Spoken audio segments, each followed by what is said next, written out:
passing notes in blue, talking party colors like they're overdue.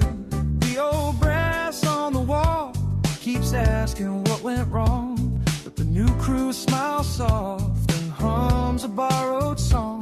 Now the table's turning slow with a polished, patient glow.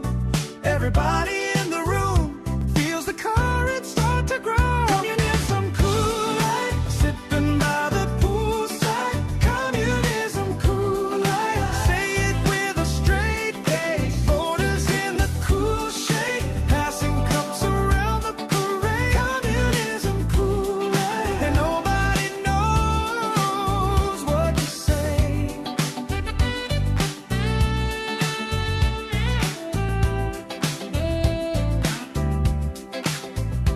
Hillary's by the phone with a careful, worried look, reading every headline like a line she didn't book.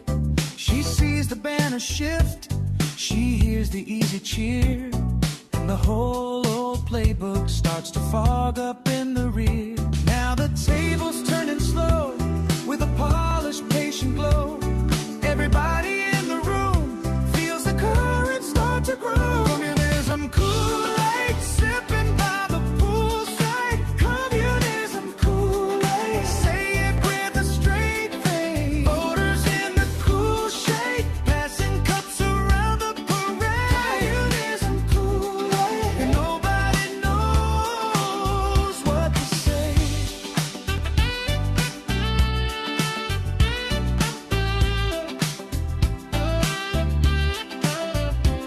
The marina keeps on shining while the arguments roll on. One side calls it progress, one side says the game is gone, and the tide keeps washing in like it owns the whole boardwalk. Smile Stay magazine bright while the dinner circles tall. Communism Kool-Aid, sipping by the poolside. Communism Kool-Aid, say it with a straight face. Voters in the cool shade, passing cups around the parade. Communism Kool-Aid, and nobody knows what to say. On the surface, heavy underneath, gentle as a summer wave rolling underneath the teeth. Easy on the surface, heavy underneath, gentle as a summer wave rolling underneath the teeth. It's the John Justice Show, presented by American Experiment. You're listening to the John Justice Show house band, the AI Overlords. Your primary results edition of the show starts live at 6 a.m. this morning.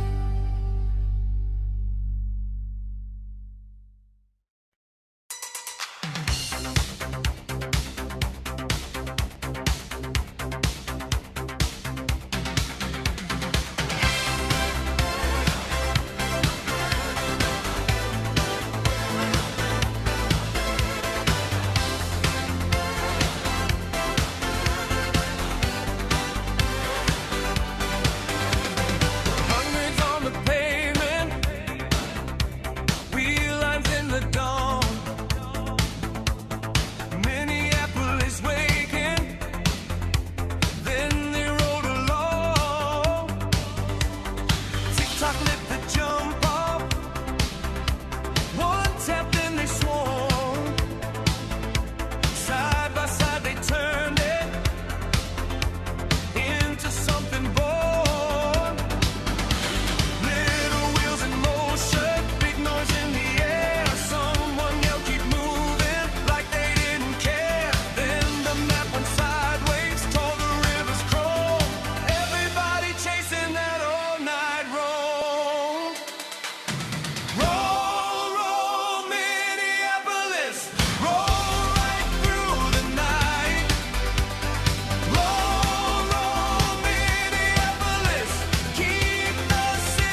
love you.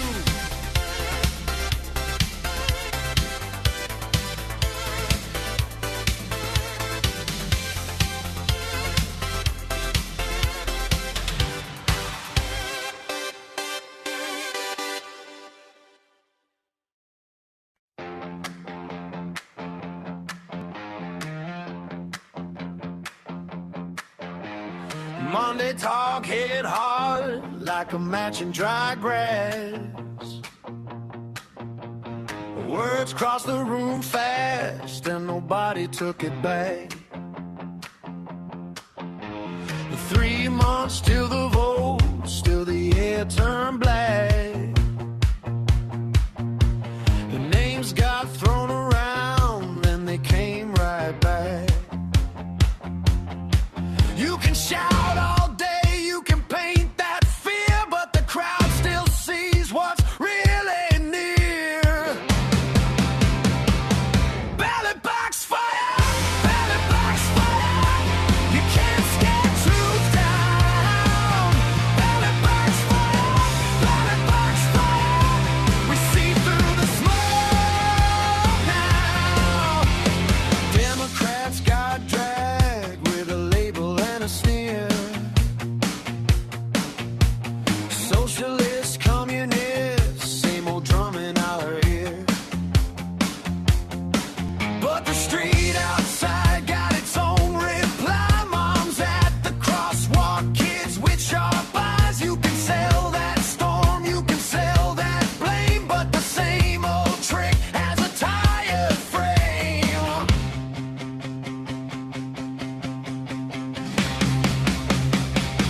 Ballot box fire, ballot box fire.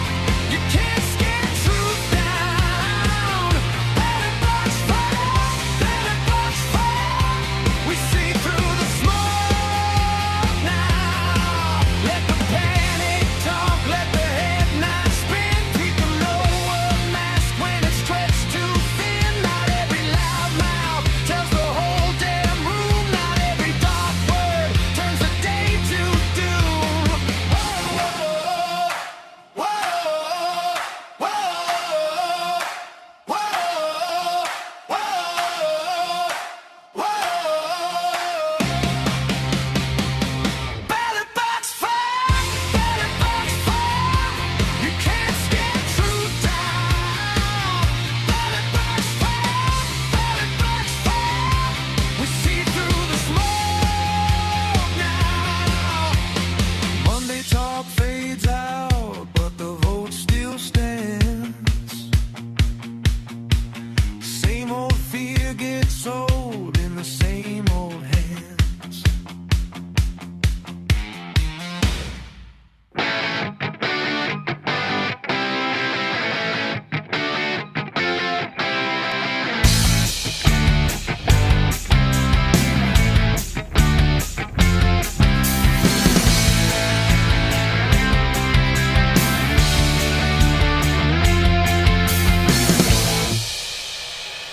So I drifted blissfully off to sleep last night, courtesy of Mini Leaf and their night gummies, hoping to get them on board very soon. And was putting the primary behind me because of the hours that I keep doing this show presented by American Experiment. My name is John Justice. We have producer Devin with us this morning, handling the technical aspects of the show as we run through the primary results last night. So I go to bed and again, I have to go to bed early, so I don't know what the results are going to be. So I ended up waking up. It was like 11:30 or something like this. Because I get up, I get up a few times a night. The night gummies do a fantastic job of putting me to sleep and keeping me to sleep when I go back to bed, but it still cannot thwart age and the need to go to the bathroom several times in the evening. So I woke up and my son was still up. Kyle was still upstairs. He was playing games. And so I could hear him talking a bit, and I was having some difficulty falling asleep. I was out of it, because I'd been sleeping for a few hours already. And it was like lying there in bed. It's like, I know I'll drift back to sleep. And, oh yeah, I wonder what happened with the primary. Just because, it was the middle of the night. So did a quick check. And of course, I had a text thread from the Freedom Friday crew and was pleased to find out that Lisa Damoth won the GOP primary for Minnesota governor. She will now face Amy Klobuchar in November. Peggy Flanagan, this was not what I expected, handily won the Democrat primary for U.S. Senate and will face Michelle Tafoya. We're going to talk about all the different aspects of this throughout the show this morning. I want to hear from you throughout the show today. I have requests out to the candidates to leave us a blast this morning so we can hopefully hear from them. I may play back portions of my conversations with Lisa Damoth and Michelle Tafoya from earlier in the week, but I had expected that Andrew Craig was going to squeak one out, and Peggy Flanagan winning by the margin that she won. I mean, it was by several percentage points. I don't know. I don't want to go down the conspiracy road, but I received anecdotal stories yesterday of vans being pulled up to voting places filled with what you would stereotypically believe would be a group of individuals voting for Democrats, not Republicans. And so, not saying there were some shenanigans going on. I'm just saying that there were busloads of people that were being driven to polling locations. And as they spilled out, you could clearly tell, oh, those are probably Democrat voters. Along with women, other women and other individuals who were leading this group, like carrying a clipboard with information on it. So a lot of coordination going on. And I get the feeling that there was a very concerted effort to push Peggy Flanagan over the finish line, which is great news for Republicans, by the way. This is not a complaint by any stretch of the imagination. We'll talk a little bit coming up as well. The Wisconsin Democrat primary, at the time of the writing of this story from Channel 5, from KSTP, had the Democrat primary governor's race in Wisconsin too close to call. Francesca Hong lost. So Congressman Tom Tiffany, friend of the show, who I'm looking forward to having on, hopefully on tomorrow's show, will now have to face David Crowley. They were separated by less than 4,000 votes. The voters didn't buy into the crazy. And the media absolutely perpetuated the crazy.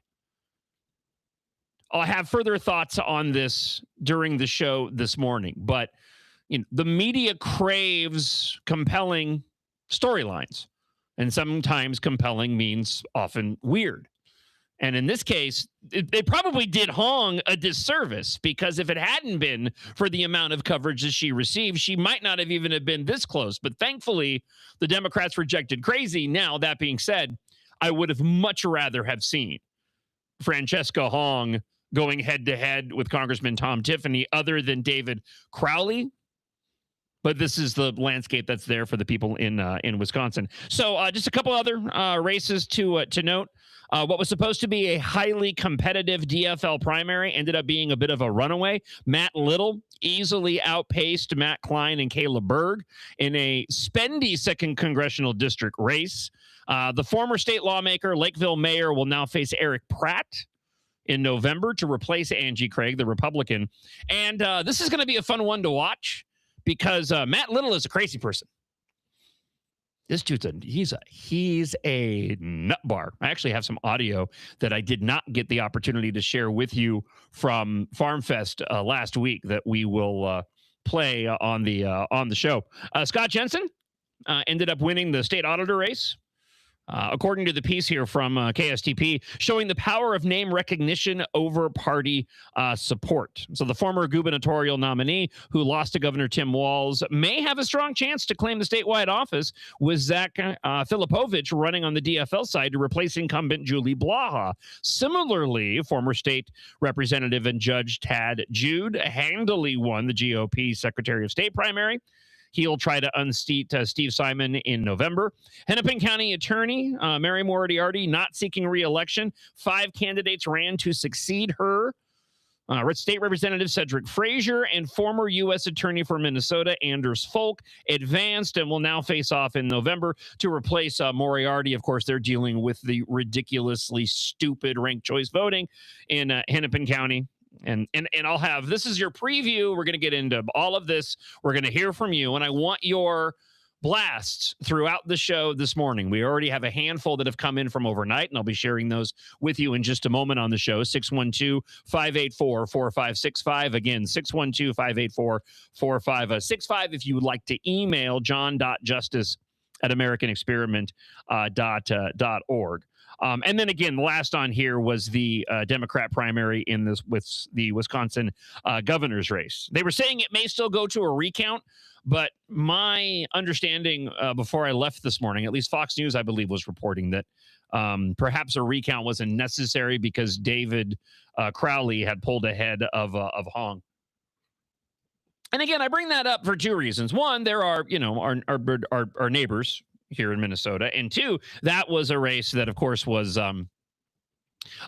being watched closely because of all the controversy around Hong.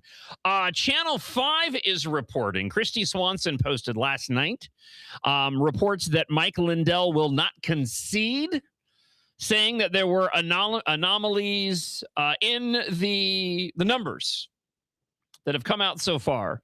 This is me sitting here not using my shocked face because I'm not shocked by this at all. Just, yeah. Dude, concede. Move on. You could still do a ton of good for the GOP. That's what I hope happens. My initial gut reaction to all of this is quite simple.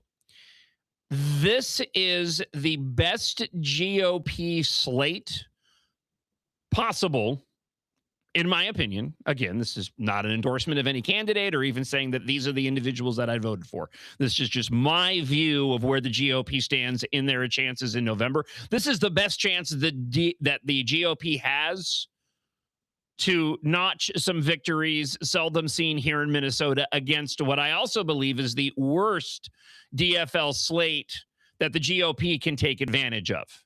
With the races that I mentioned, Peggy Flanagan, that is a better challenge for Michelle Tafoya than Angie Craig would have been. CD2, very similar with Matt Little and Eric Pratt. The auditor's race as well. This is all, in my opinion, incredibly good news for the GOP in November. Now it simply is a matter of what does the GOP go and do with it. All things being equal and considered, this is a fantastic opportunity. What I'm hoping doesn't happen is what I mentioned a moment ago, and that is individual who lost decidedly decide to go and create controversy, making it all about them instead of what's best for the Republican Party here in Minnesota.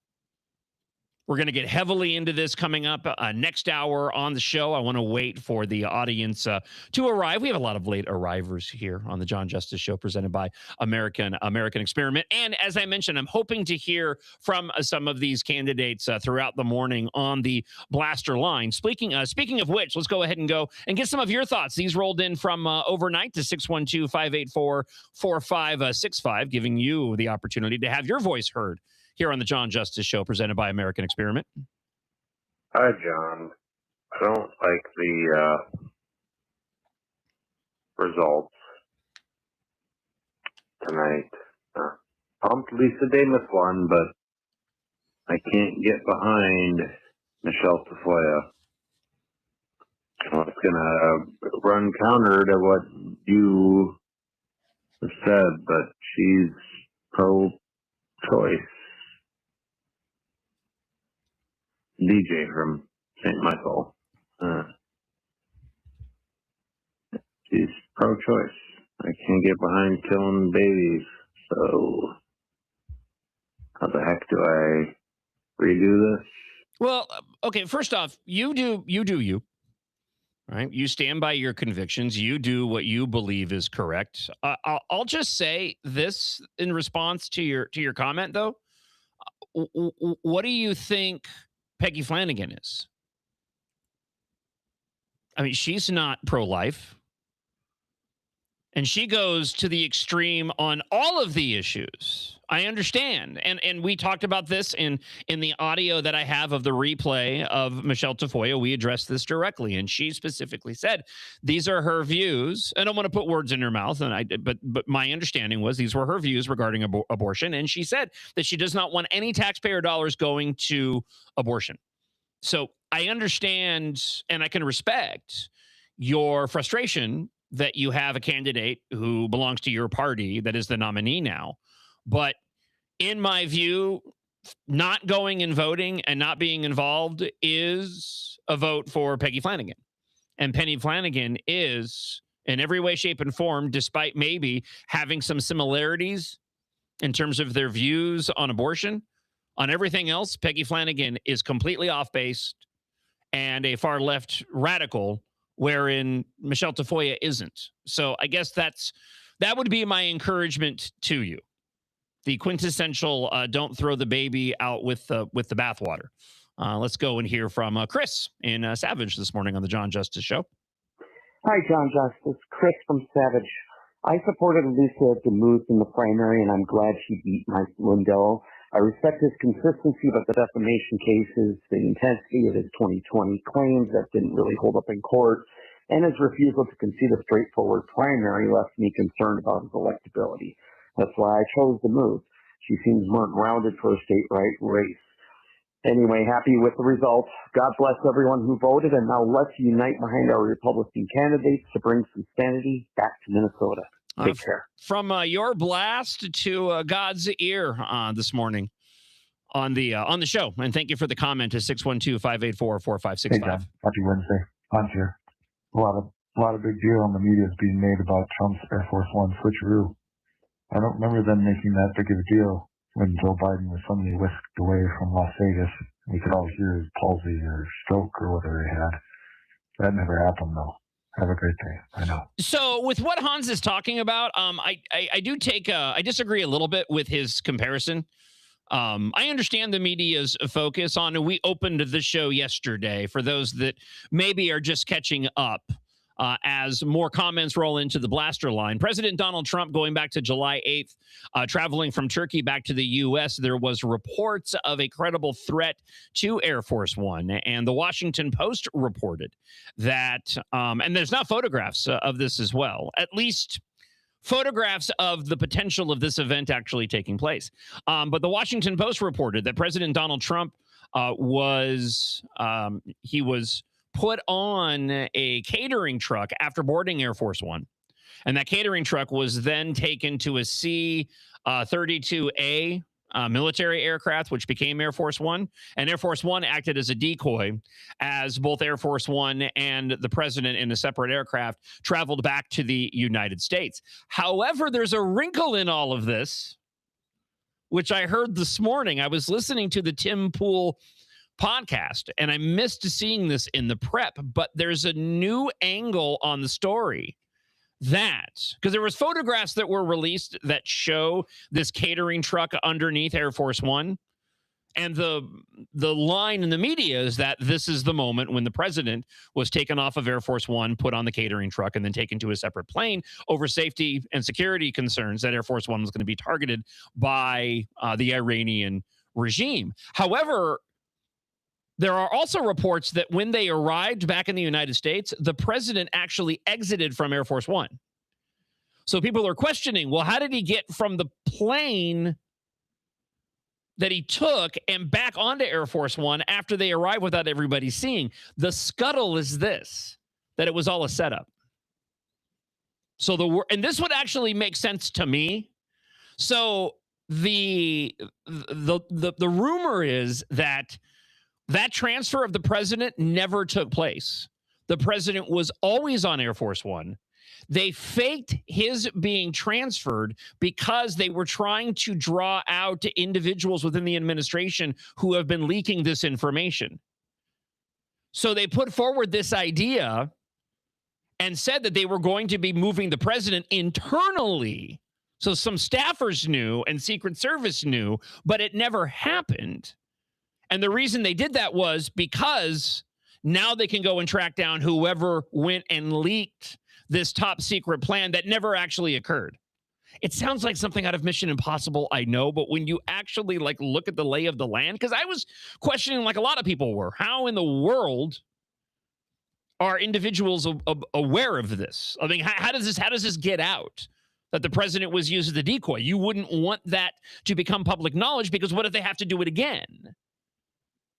And so now our enemy would be aware of this, wherein maybe it didn't happen at all, and the White House simply did this because they were trying to go and draw out the individual who's been leaking information within the administration. I imagine that we will probably get details on that fairly soon, because if somebody gets fired, I have to believe that the administration would go and make a big deal about this. So thank you for the update, Hans, as the blasts continue to roll in comments over the results of last night's primary. And we have a friend of the show, Scott's up early this morning.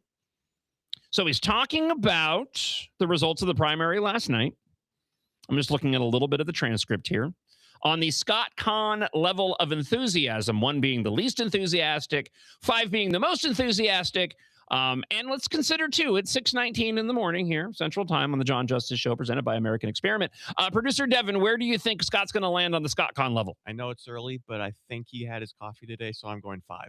Wow, you're going full 5. Yep, I'm confident. All right, I'm going to go the other direction to make this fun. I'm going to say 3. I'm going to say that he's, because I haven't read it in its entirety. I just kind of saw the names in the transcript. So I think he's probably going to be pleased about the results, and it's going to be in a more jovial mood, which will have reduced his enthusiasm a little bit. But let's go ahead and find out as we hear from friend of the show, Scott, on the blaster line this morning here on the John Justice Show, presented by American Experiment. Good morning, John and Devin. It was a great night to see that Lisa DeMuth was successful. By the way, are we saying Demuth or DeMuth? Sound like DeMuth there. Well, he said DeMuth, and then the previous talkbacker said DeMuth. I said Demuth to Demuth's face. So if I've been saying it wrong, I need some clarification. Clarification on that. Every time I hear DeMuth, I think vermouth. Because isn't that what you put in this? Like did you add that to alcohol or something? A little bit of vermouth? I have no idea what I'm talking about. Let's get back to Scott. And that these Democrats are so psychotic that they think Flanagan is a great candidate over Angie Craig, who I didn't like either one, of course, but she's a total crazy person. So we can't win, like you said, John. I don't know what's going to happen to that state of Minnesota. We have a great opportunity here. Guys like Mike Lindell just help be useful over important and do something great for the GOP and conservative movement. Everybody have a great day. Man, the best.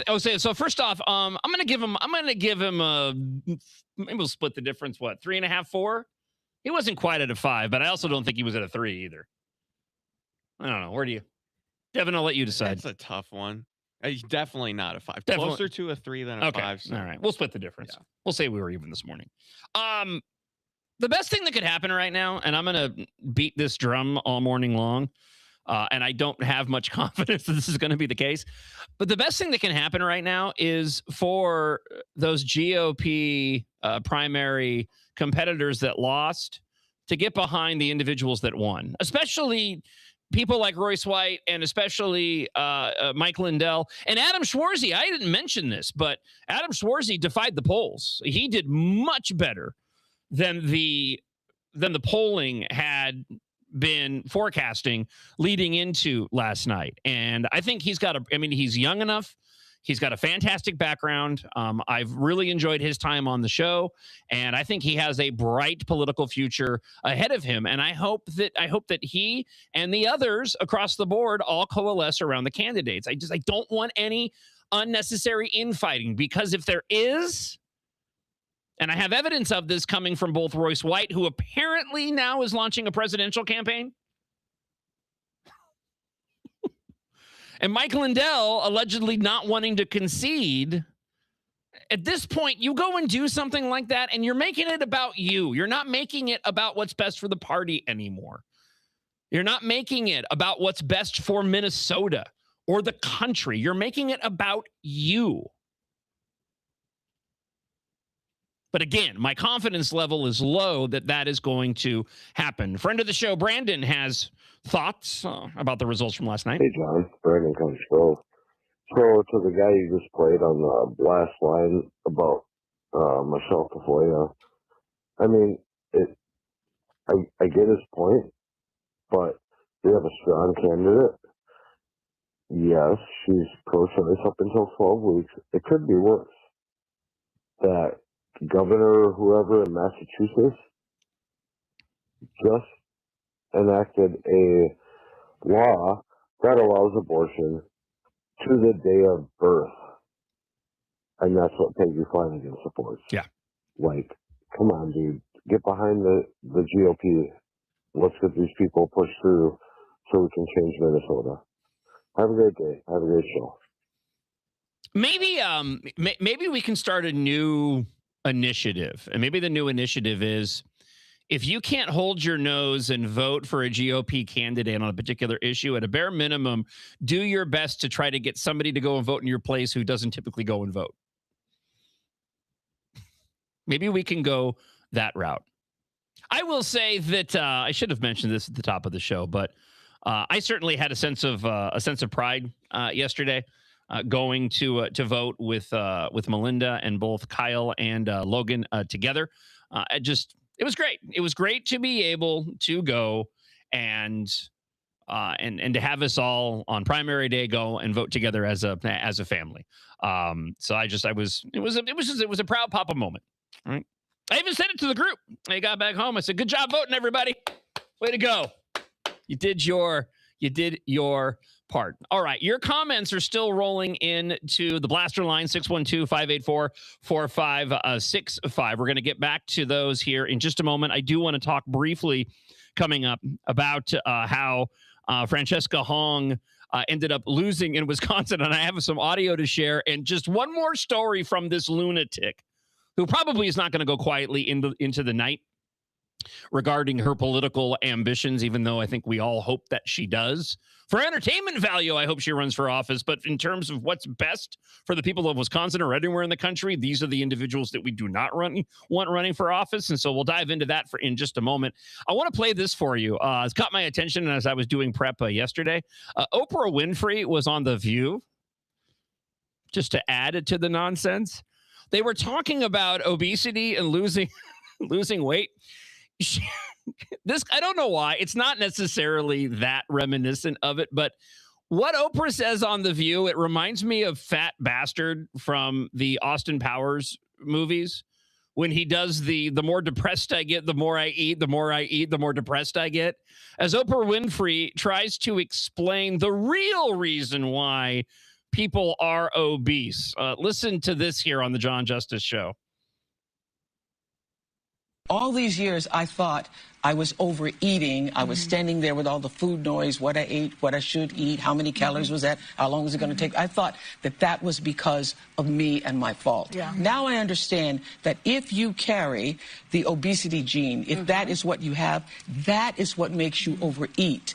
You don't overeat and become obese. Right. Obesity causes you to overeat. Right. Obesity causes you to have all of that food noise. And what the GLP-1s have done for me, and I know a number of other people, is to quiet that noise. Yeah. I think there is probably a genetic predisposition in some people to more food noise versus less food noise, but there is no obesity gene, right? So Oprah got on The View a while ago and said, I have the fat gene. No, you don't, Oprah. You may have a predisposition to more food noise, which is just this constant thinking and craving of food. But that food noise, and this is where the conversation gets interesting for me, food noise comes from the processed food. And that, to me, is what no one is talking about. Okay, just get rid of the food noise terminology. Right. When you become obese, you reach a point, because I've been there and I don't want to go there again. There's a whole reason why I'm bringing this up if you haven't figured it out yet.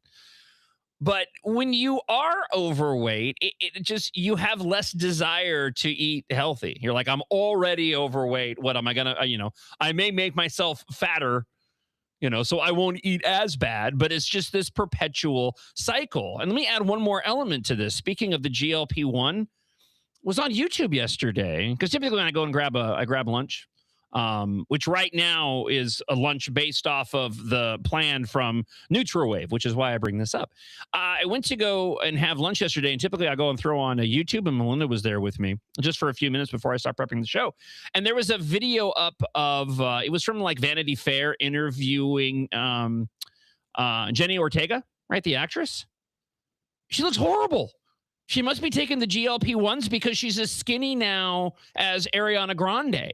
She's just wasting away. And you can immediately tell when somebody is on these. For individuals who are obese, I get it. You want to go and lose the weight. But in my view, these pills and these shots are not the healthy way to do it. NutraWave is the healthy way to do it. I've lost 22 pounds, and my weight loss journey continues now as I'm doing another round of the NutraWave program to meet the ideal weight for a dude that's my age and my size.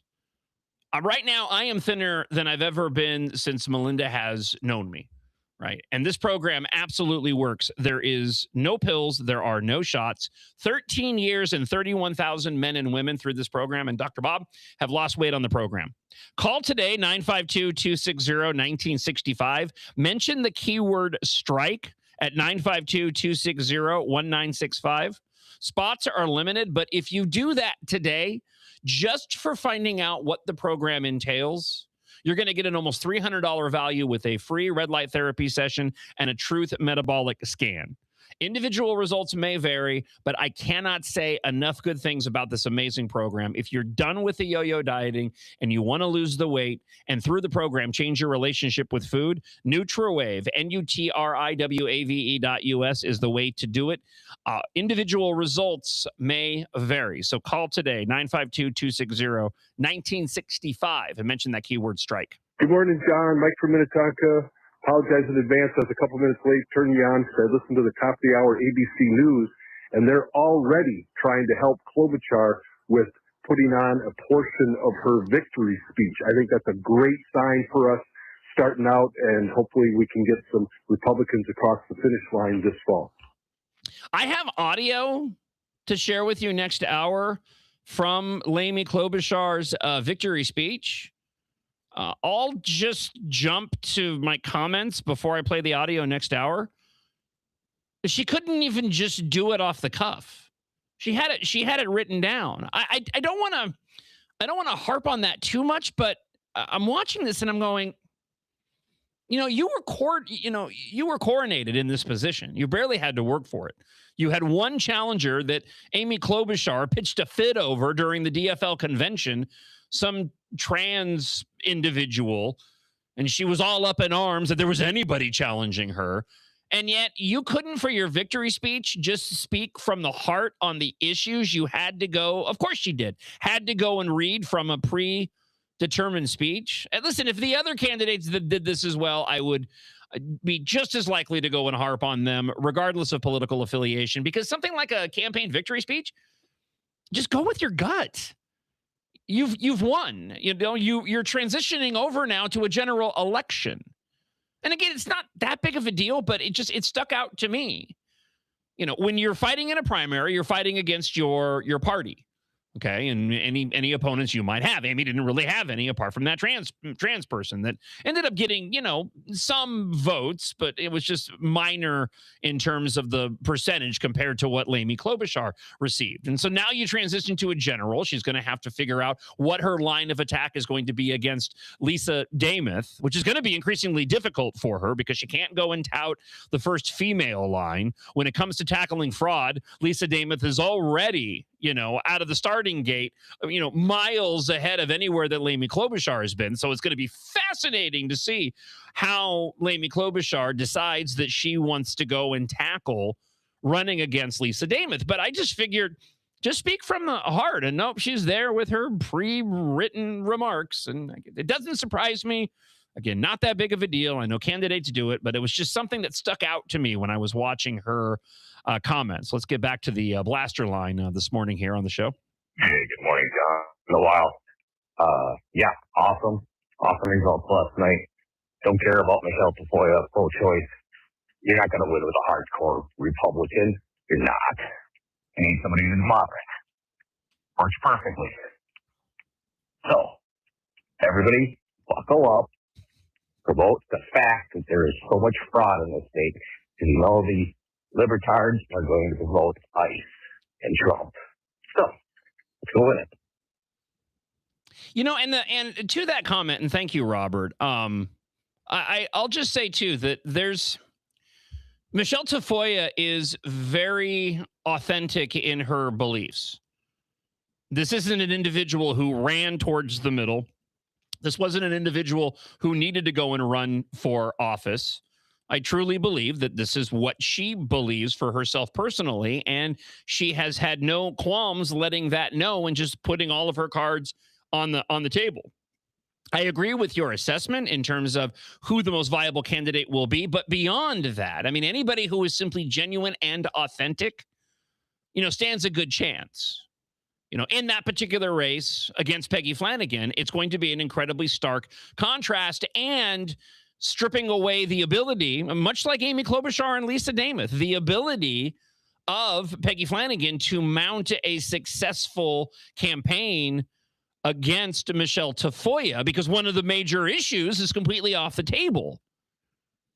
Not to mention the fact that Flanagan and Craig beat each other up so badly in this primary. Michelle Tafoya has a plethora. Did you say plethora? Yes, plethora. Has a plethora of ammunition to use against Peggy Flanagan. We're watching Lioness last night. Fantastic show, by the way. Don't recommend it. A lot of language and nudity last night, which struck me as surprising. I just, is what it is. That being said, it wasn't gratuitous, but it was still there. So I don't want to go recommending shows like that. But Taylor Sheridan, hard to go wrong, incredibly compelling. And it's one of those shows where typically, as I've mentioned before, I like it when shows space their episodes out once a week to give me time to sort of gestate on it. The new season of Lioness is so good that it's like ending. I'm like, I want more. I mention it because I pay for the lesser version of the Paramount Plus app. So we get the 90-second commercials, and they were just slammed with campaign ads. There was the first one of Flanagan against Craig and all the money coming in, and then the next one was Craig against Flanagan throwing all the other stuff back at her again. I'm just sitting back going, just let him fight, man. This is just giving ammunition to Michelle Tafoya. Let's go back to the blaster line, 612-584-4565 this morning here on the John Justice Show. And glad you're with us today, by the way. I know we got a really big audience right now. Good morning, John. So Michelle Tafoya wins and goes on Fox News and then just celebrates with family and friends. And the Minnesota media is freaking out. They think they're like obligated to have her on. I don't understand why they're making such a big deal out of this. Why can't she celebrate with those closest to her? I'm sure some of it is because some of the people she's celebrating with are local media celebrities that don't want to know that they're celebrating with her. But that's... No, and you're right. But the big reason why is they're going to have to find anything to go and criticize her for. And I think the establishment Democrats, the DFL here in Minnesota, know that they've got a fight on their hands with Michelle Tafoya being the candidate against Peggy Flanagan because Peggy Flanagan is a crazy person. She does better than most crazy people, but she's still a crazy person. So they know this is going to be a tough fight. And Michelle Tafoya does have Minnesota political establishment crossover appeal as well. By the way, just it popped into my head really quick. Devin, I have a question for you.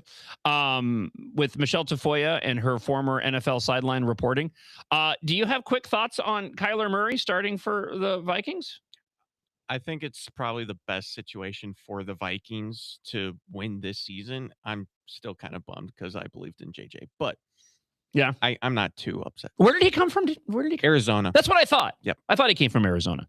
Was he a first-round draft pick at Arizona, or was he a first-round draft pick for a different? He was a first-round pick for Arizona, the first overall pick in that draft. The thing that I just briefly, as we talk about it, because I do care about the Vikings. But before there was a little bit of the Mean Muscle Alliance, but I still loved the Vikings. But I felt more compelled to have to go talk about it. So now if I talk about the Vikings, it's because I really legitimately want to talk about the Vikings, and not just because I'm in the house of the Vikings.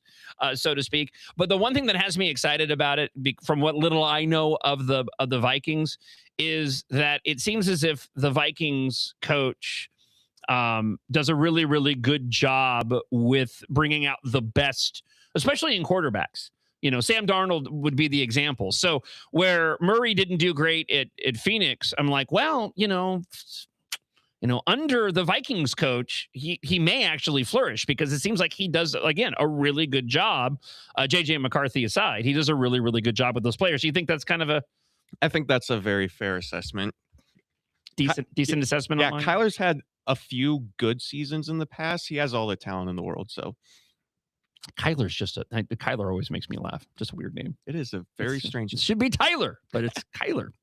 All right. 612-584-4565. As I mentioned, I do have requests out to the various candidates who won in the primary last night. And as a matter of fact, primary candidate winner for state auditor, Dr. Scott Jensen, has left us all a comment this morning on the John Justice Show, presented by American Experiment.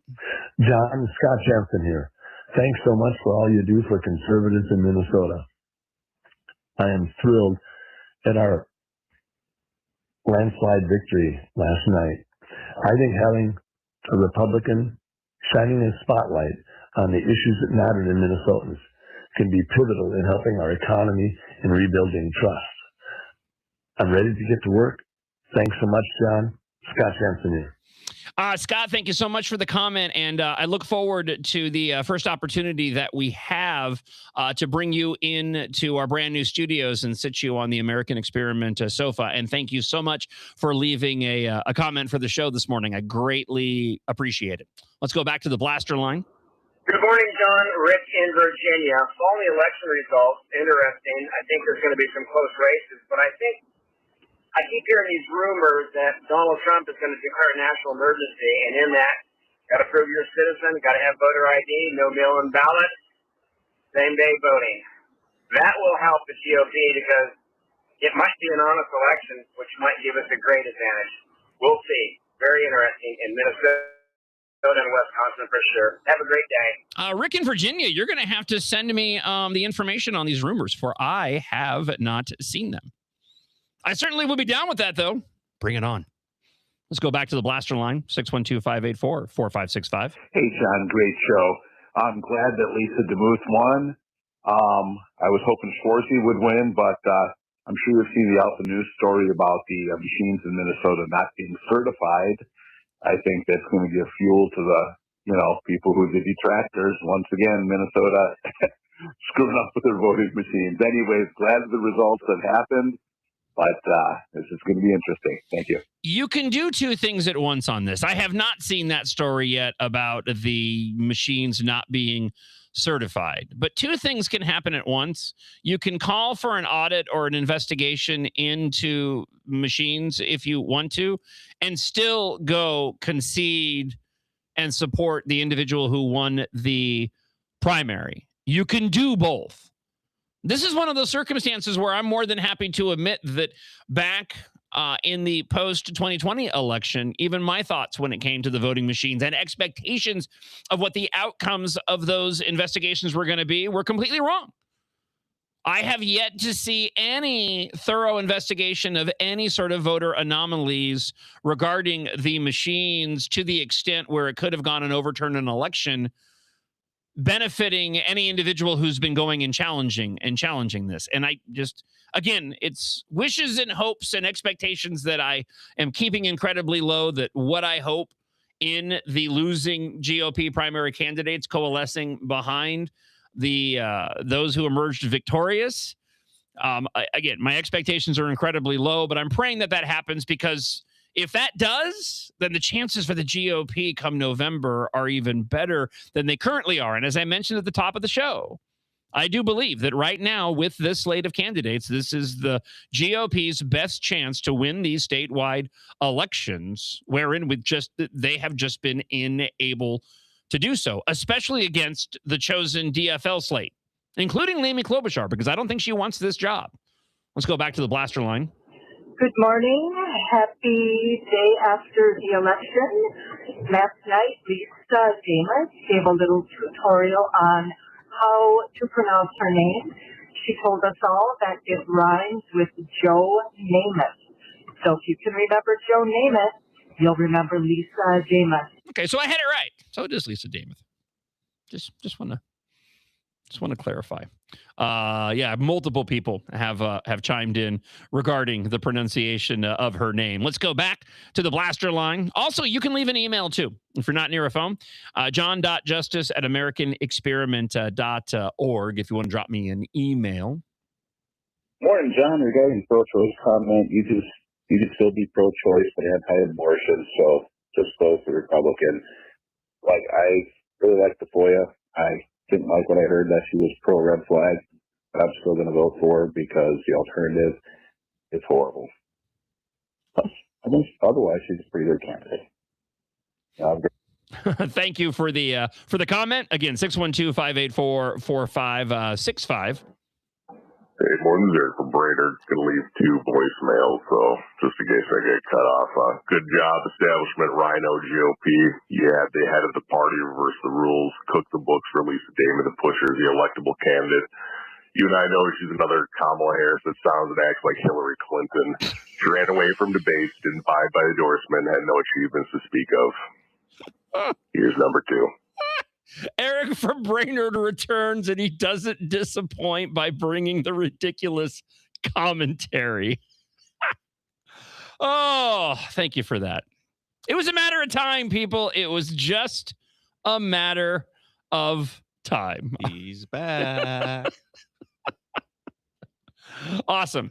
Eric, pickleball coach, great to hear from you. Looking forward to the foes of the show finally hopping on board. Like I said, they've been swirling on the edges. They just hadn't shown up yet. And it takes a little while, but I'm glad that they're here. Remember, you can listen to the show at americanexperiment.org. You can also, and this is the way that I encourage you to listen to the show daily. Download the MixLR app. It's completely free. MIXLR, and you can listen to the show live right from the app. You can close your phone. You can connect it to your car. Also, the podcasts are available right inside the app after the show.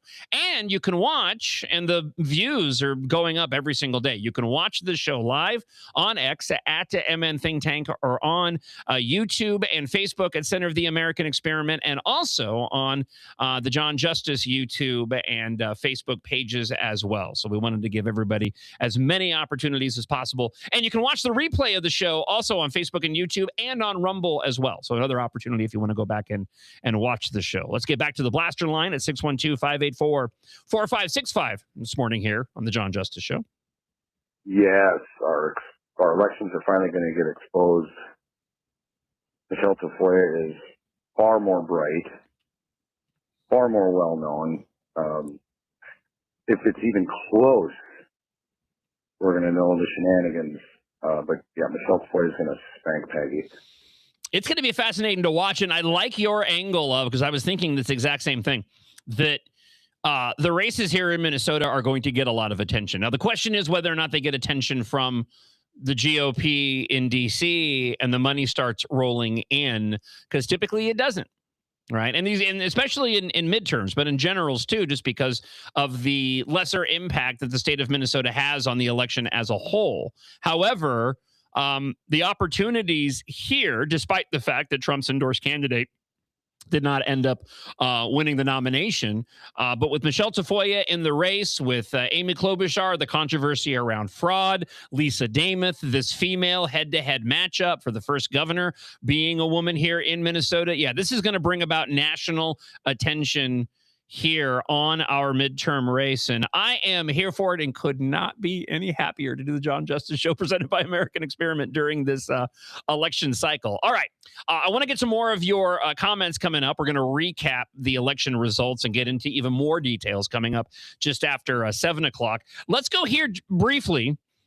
The Democrat establishment strikes back as socialist candidate downed in battleground primary. That's the headline from Fox News.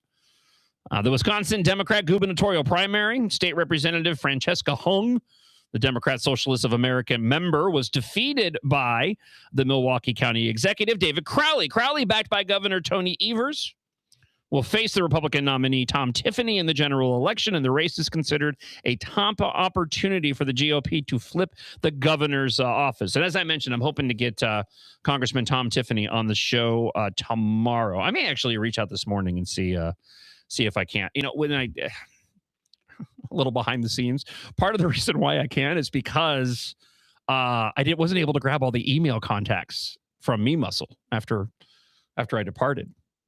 I'll let you in on a little secret, though, and this is totally on me, and I didn't take advantage of it. When I was let go, I was still logged in to the email for Me Muscle. I couldn't send or receive anything, but I could still get at all of the emails.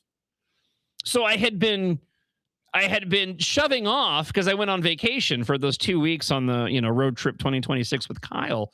And I had meant to go in and grab listeners' emails and the contacts for the candidates. And then I waited too long and they finally ended up disconnecting it. Gosh darn it. Plus, I had to reattach that email to my new workplace. So it happens. Not a big deal. Nobody is at fault except for me not gathering the information that I needed to gather.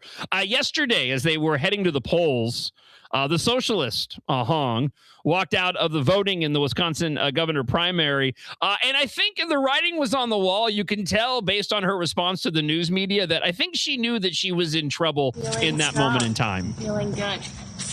Election day is always an exciting day. Have you spoken to Evers? I've not spoken to the governor yet. It's quite early. I want to let him have his coffee first. Are you concerned, though? It's been a tough primary. Do you need a united party in November? Can you get everybody back on the same team? We need a united party. We are ready to unite not just the party, but working class people all across the state to defeat Tom Tiffany in November. Do you feel like your policies are the future of the Democratic Party? I think our policies are ones that are the solutions to deliver for working class people, permanent affordability, so we don't come back to moments like these. Well, by the way, what else is it supposed to be? I mean, if your policies aren't solutions, then what are they? You shouldn't need to say that. I am picking nits here. I completely understand, but I don't care because this individual is a dangerous, crazy woman. But it made me laugh when she said that because, I think our policies are really solutions. Well, yeah, that's what you should be putting forward policies that are essentially solutions to potential problems. It's a given, you socialist commie. I think the Democratic Party, we are a big tent party.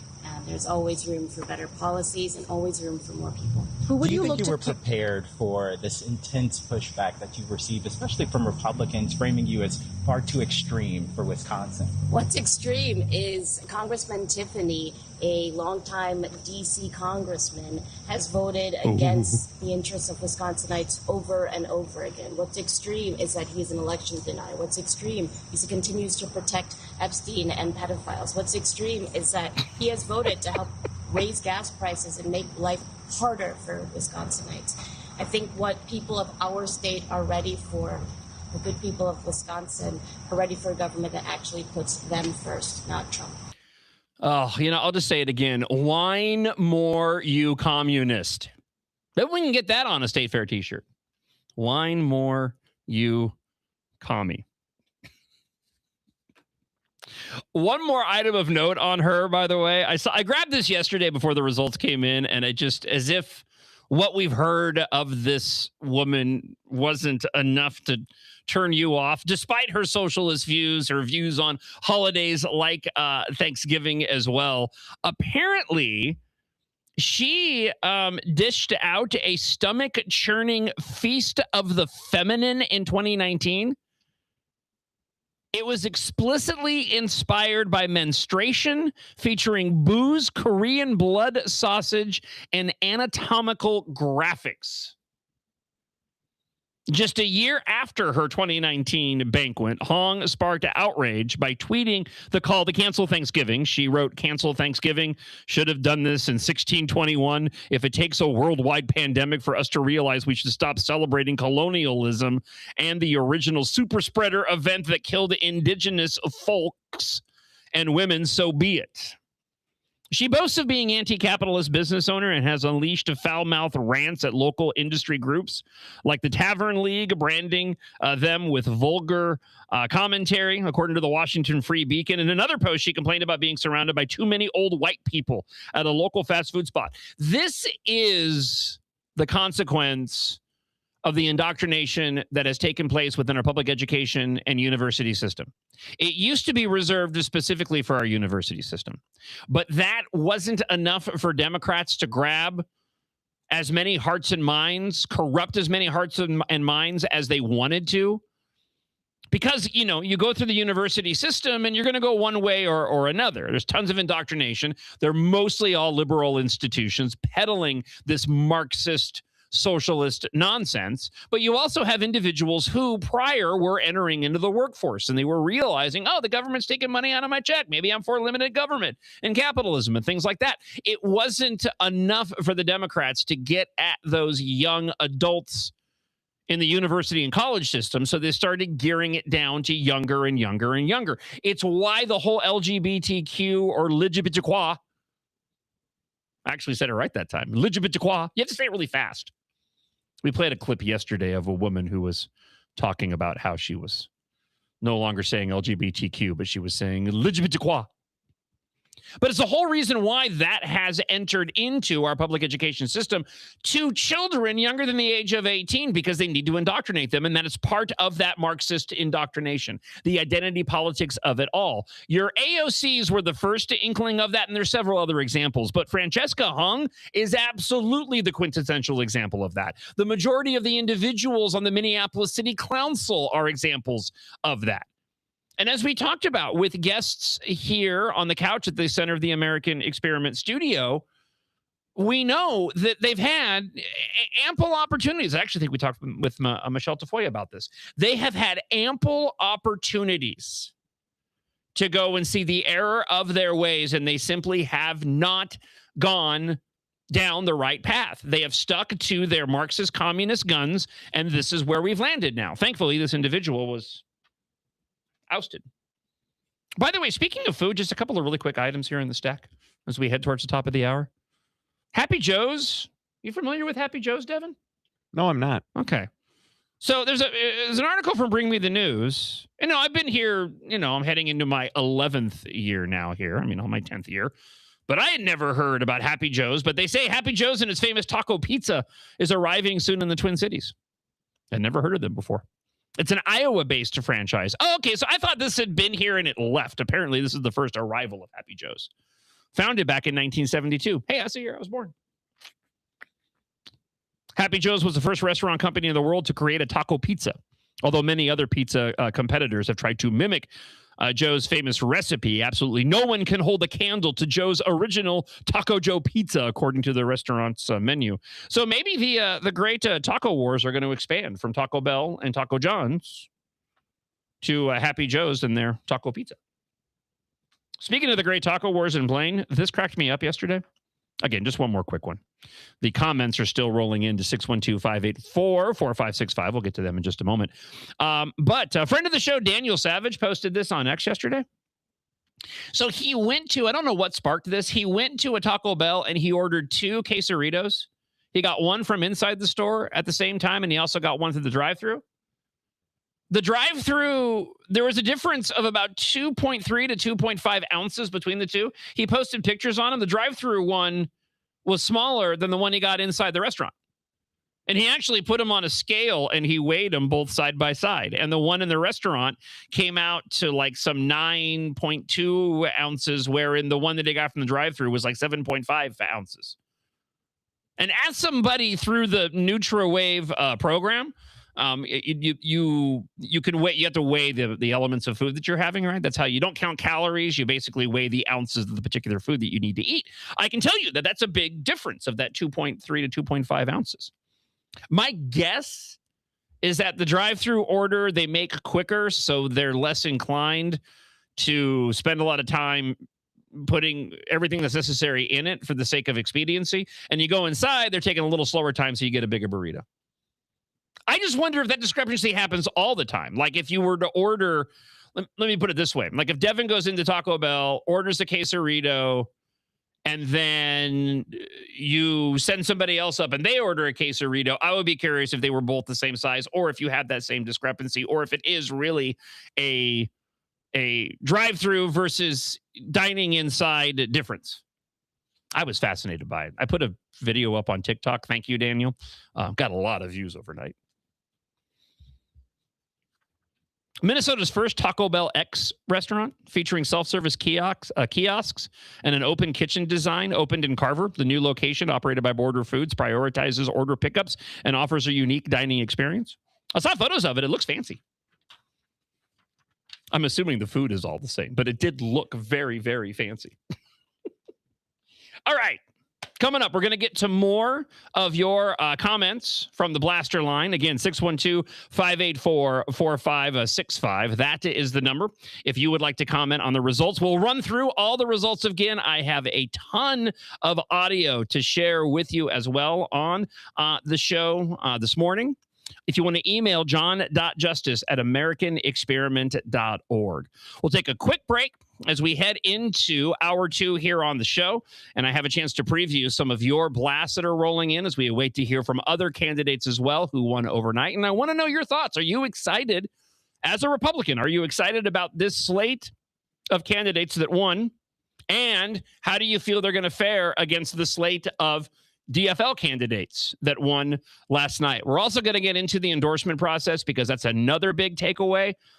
It serves to me as a further example of why this endorsement process needs to go away. If there was any more evidence that you needed, I give you the results of last night's primary here in Minnesota. Here's some commentary you might have missed from Center of the American Experiment and the American Experiment podcast.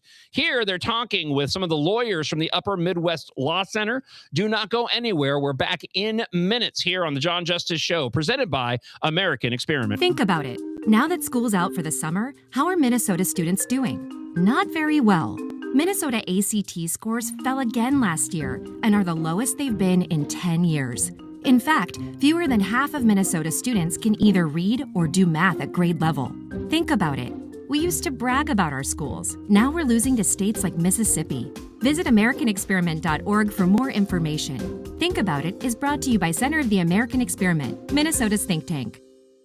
There is certainly a culture at the city council and at the mayor's office, again, over the last 10 years, that has just not been willing to hire police officers. And we have seen rhetoric and action that has very much been about defunding the police. We filed a petition called a writ of mandamus, which is basically a Latin word for we command, and where we're asking the court to hold the mayor to his duty and hire those police officers. And we have tried to detail in our court papers the real world effect this has on people, including our brave clients who've come forward and put their name on court papers and who've experienced everything from bullet holes in their houses to family members who've been struck by a vehicle and in a hit and run, never solved, to personal vandalism at their homes and property where they've had property stolen, to murder in their neighborhoods where they don't feel safe, they don't feel protected, they literally feel they cannot go out at night. Because we challenged it on behalf of the Minnesota Gun Owners Caucus, and we said this is a violation of the single subject and title clause of the Minnesota Constitution. We are challenging this one section on behalf of our clients, the binary trigger clause, which had to do with how you define a trigger that can, with one pull, fire off multiple shots. And that's just mashed into this 1,400-page thing, right? Yes, that covers everything from health, higher education, firearms, energy, agriculture, human services, health, and paid leave. Not a single subject. The court in August of 2025 struck down the bill and severed basically one provision relating to the binary triggers. Judge Castro had some interesting words for this, and he said, out of respect for precedent favoring severance, I'm just going to strike down the binary trigger amendment. But then he says, quote, make no mistake, during the late hours of May 19, 2024, lawmaking did not occur within the framework of the Constitution. This court respectfully suggests that if there has ever been a bill without a common theme and where all bounds of reason and restraint seem to have been abandoned, this is it. Think about it. Minnesota has always been a low crime state. But according to the most recent Bureau of Criminal Apprehension data, we are now above the national average when it comes to Part 1 crimes, a category that includes crimes like murder, assault, rape, and carjackings. Think about it. Minnesota is now a high crime state. Visit highcrimemn.com to learn more. Think About It is brought to you by Center of the American Experiment, Minnesota's think tank.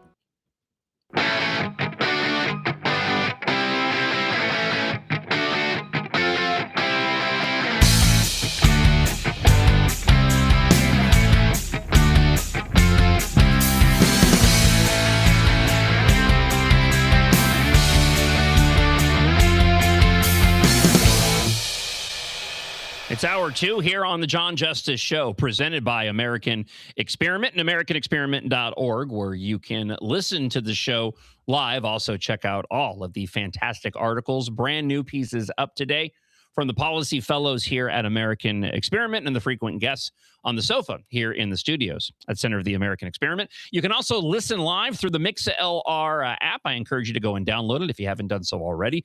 Podcasts are posted to the app, post to show, and the podcasts are available across all the media platforms. You can watch the John Justice Show at MN Think Tank on X.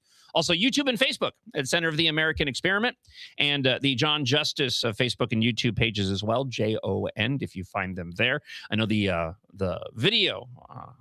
video portion of the show, the live audience, is growing quite a bit. So I really appreciate everybody who's found us and has continued to support the show. Speaking of supporting the show, if you'd like to be an advertiser on the show, and I can tell you that the response for the advertisers that we've had so far has been absolutely spectacular, because we have the best audience ever. You guys are dedicated. If you want to email me, john.justice@americanexperiment.org, I'm happy to forward your emails over to Catherine, who is involved in lining up the advertisers for the show. More are being set up as we speak. So if you want to take part in supporting the efforts here at the John Justice Show and help us grow, you can do so by running some ads. At, again, john.justice@americanexperiment.org. And remember, at the website, too, one more item of business of note. On the John Justice Show page, there's a pop-up at americanexperiment.org. You can make a donation to Center of the American Experiment and get a fancy schmancy embroidered hat. And we have new merchandise coming very, very soon. So make sure that you keep checking back to the website and the merch page. Right now, we have mugs that are up there, too, but we have more. A lot of great items that are coming. John Justice Show items, perfect just in time for the holidays. I was telling Melinda yesterday, I can't wait for the holidays.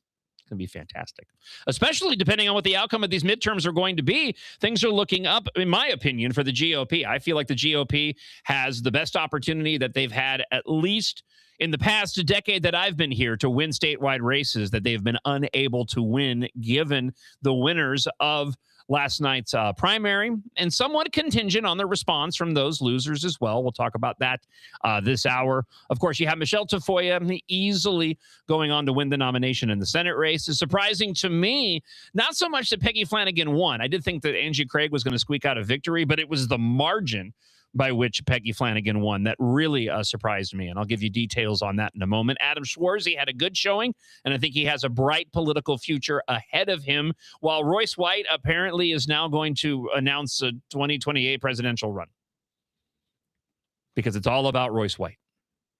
Mike Lindell, according to reports from KSTP, Christy Swanson reported last night that he will not concede, saying that there were anomalies in the numbers last night. I do have audio of the majority of those people from last night that I'll share with you coming up on the show. Also, just want to mention Scott Jensen. We heard from him earlier on the show. He was the primary winner in the auditor's race. He actually he sent me a message too, and let me go and share that with you. He says, I think having an aggressive watchdog pointing the spotlight on the issues that need to be recognized publicly can be powerfully helpful for the business community and the economy, and can help immensely in restoring trust. And so congratulations to Scott Jensen. He will go up against the DFL candidate, Zach Filipovich. And even some of the local leftist press is saying that this may be a tighter race than most people expect, and that Scott Jensen has an opportunity, especially with his name ID, to actually win that auditor's race. Ron Schutz, of course, no challengers there. He will be going up as the GOP candidate against Keith Ellison. Cedric Frazier versus Anders Folk in the Hennepin County's Attorney's Office. Ranked choice voting, as ridiculous as it is, produced those two candidates that'll go head-to-head. Diane Krenz, the friend of the show who joined us earlier in the week, she fared well but did not make it through to the final round. And it'll be Tad Jude versus Steve Simon for Secretary of State. Also, Matt Little versus GOP candidate Eric Pratt. And I think Eric Pratt has a good chance at this seat as well, given that Matt Little is a crazy person. I'll have some audio evidence of that. Less audio of Matt Little being crazy. If you followed him on social media at all, you've seen some of his posts, and they are pretty ridiculous. So I'll share with you audio that he had from Farm Fest to talking about televisits and medicine, and I completely disagree with his take. So we're going to run through some of these individual races. I want to share some further points with you. We'll get to the controversies that are already emerging coming out of the GOP Senate race and the GOP governor's primary race. But let's go back and hear from you and the blaster line this morning, 612-584-4565. If you want to leave a comment on the show. Lisa DeMuth gonna fix the fraud in our state? Where the hell has she been for the last 6 years? Duh. She's been working in the legislature doing more to tackle fraud than Amy Klobuchar has in any way, shape, or form during the past 6 years. Amy Klobuchar hasn't given a rip about the fraud at all, hasn't even released any press releases over it. Lisa DeMuth, given the priority in the House, can only accomplish so much, and the fact that the Senate in the legislature had a majority by a couple of votes of DFL members keeping the GOP from doing what needed to be done. And we'll get into the details of that. So if that's your view on Lisa DeMuth, you're not paying close enough attention. And I would encourage you to maybe do a little bit more research so you don't sound as dumb and ignorant as you just did leaving a blast here on the show at 612-584-4565. Let's get back to more of your comments. Hey, Don, everybody's talking about Michelle Tafoya, the pro-choice. I mean, this is a state issue now. She's going for United States Senator. She really has no say over abortion laws anymore since Roe v. Wade was overturned. I voted for Schwarzy, but I think Michelle Tafoya is conservative enough to be a U.S. Senator from Minnesota, especially given our past ones. Thanks, John. Yeah, and as I mentioned before, we'll get into the numbers of Schwarzy's race. So actually, I'll share them with you right now. I got to dive into the stack here. I have everything in a particular order. But when it comes to the Schwarzy race, he ended up pulling, I think, 23%. Here we go. So Michelle Tafoya brought in 52% of the vote last night in the primary. Adam Schwarzy was 24%. Now, you may think to that 52, it's a big margin of victory for Tafoya, and you would be right, but the polling had Adam Schwarzy way down on the list. It actually had Royce White polling better than Schwarzy, and Royce White only ended up polling 11% of the vote last night.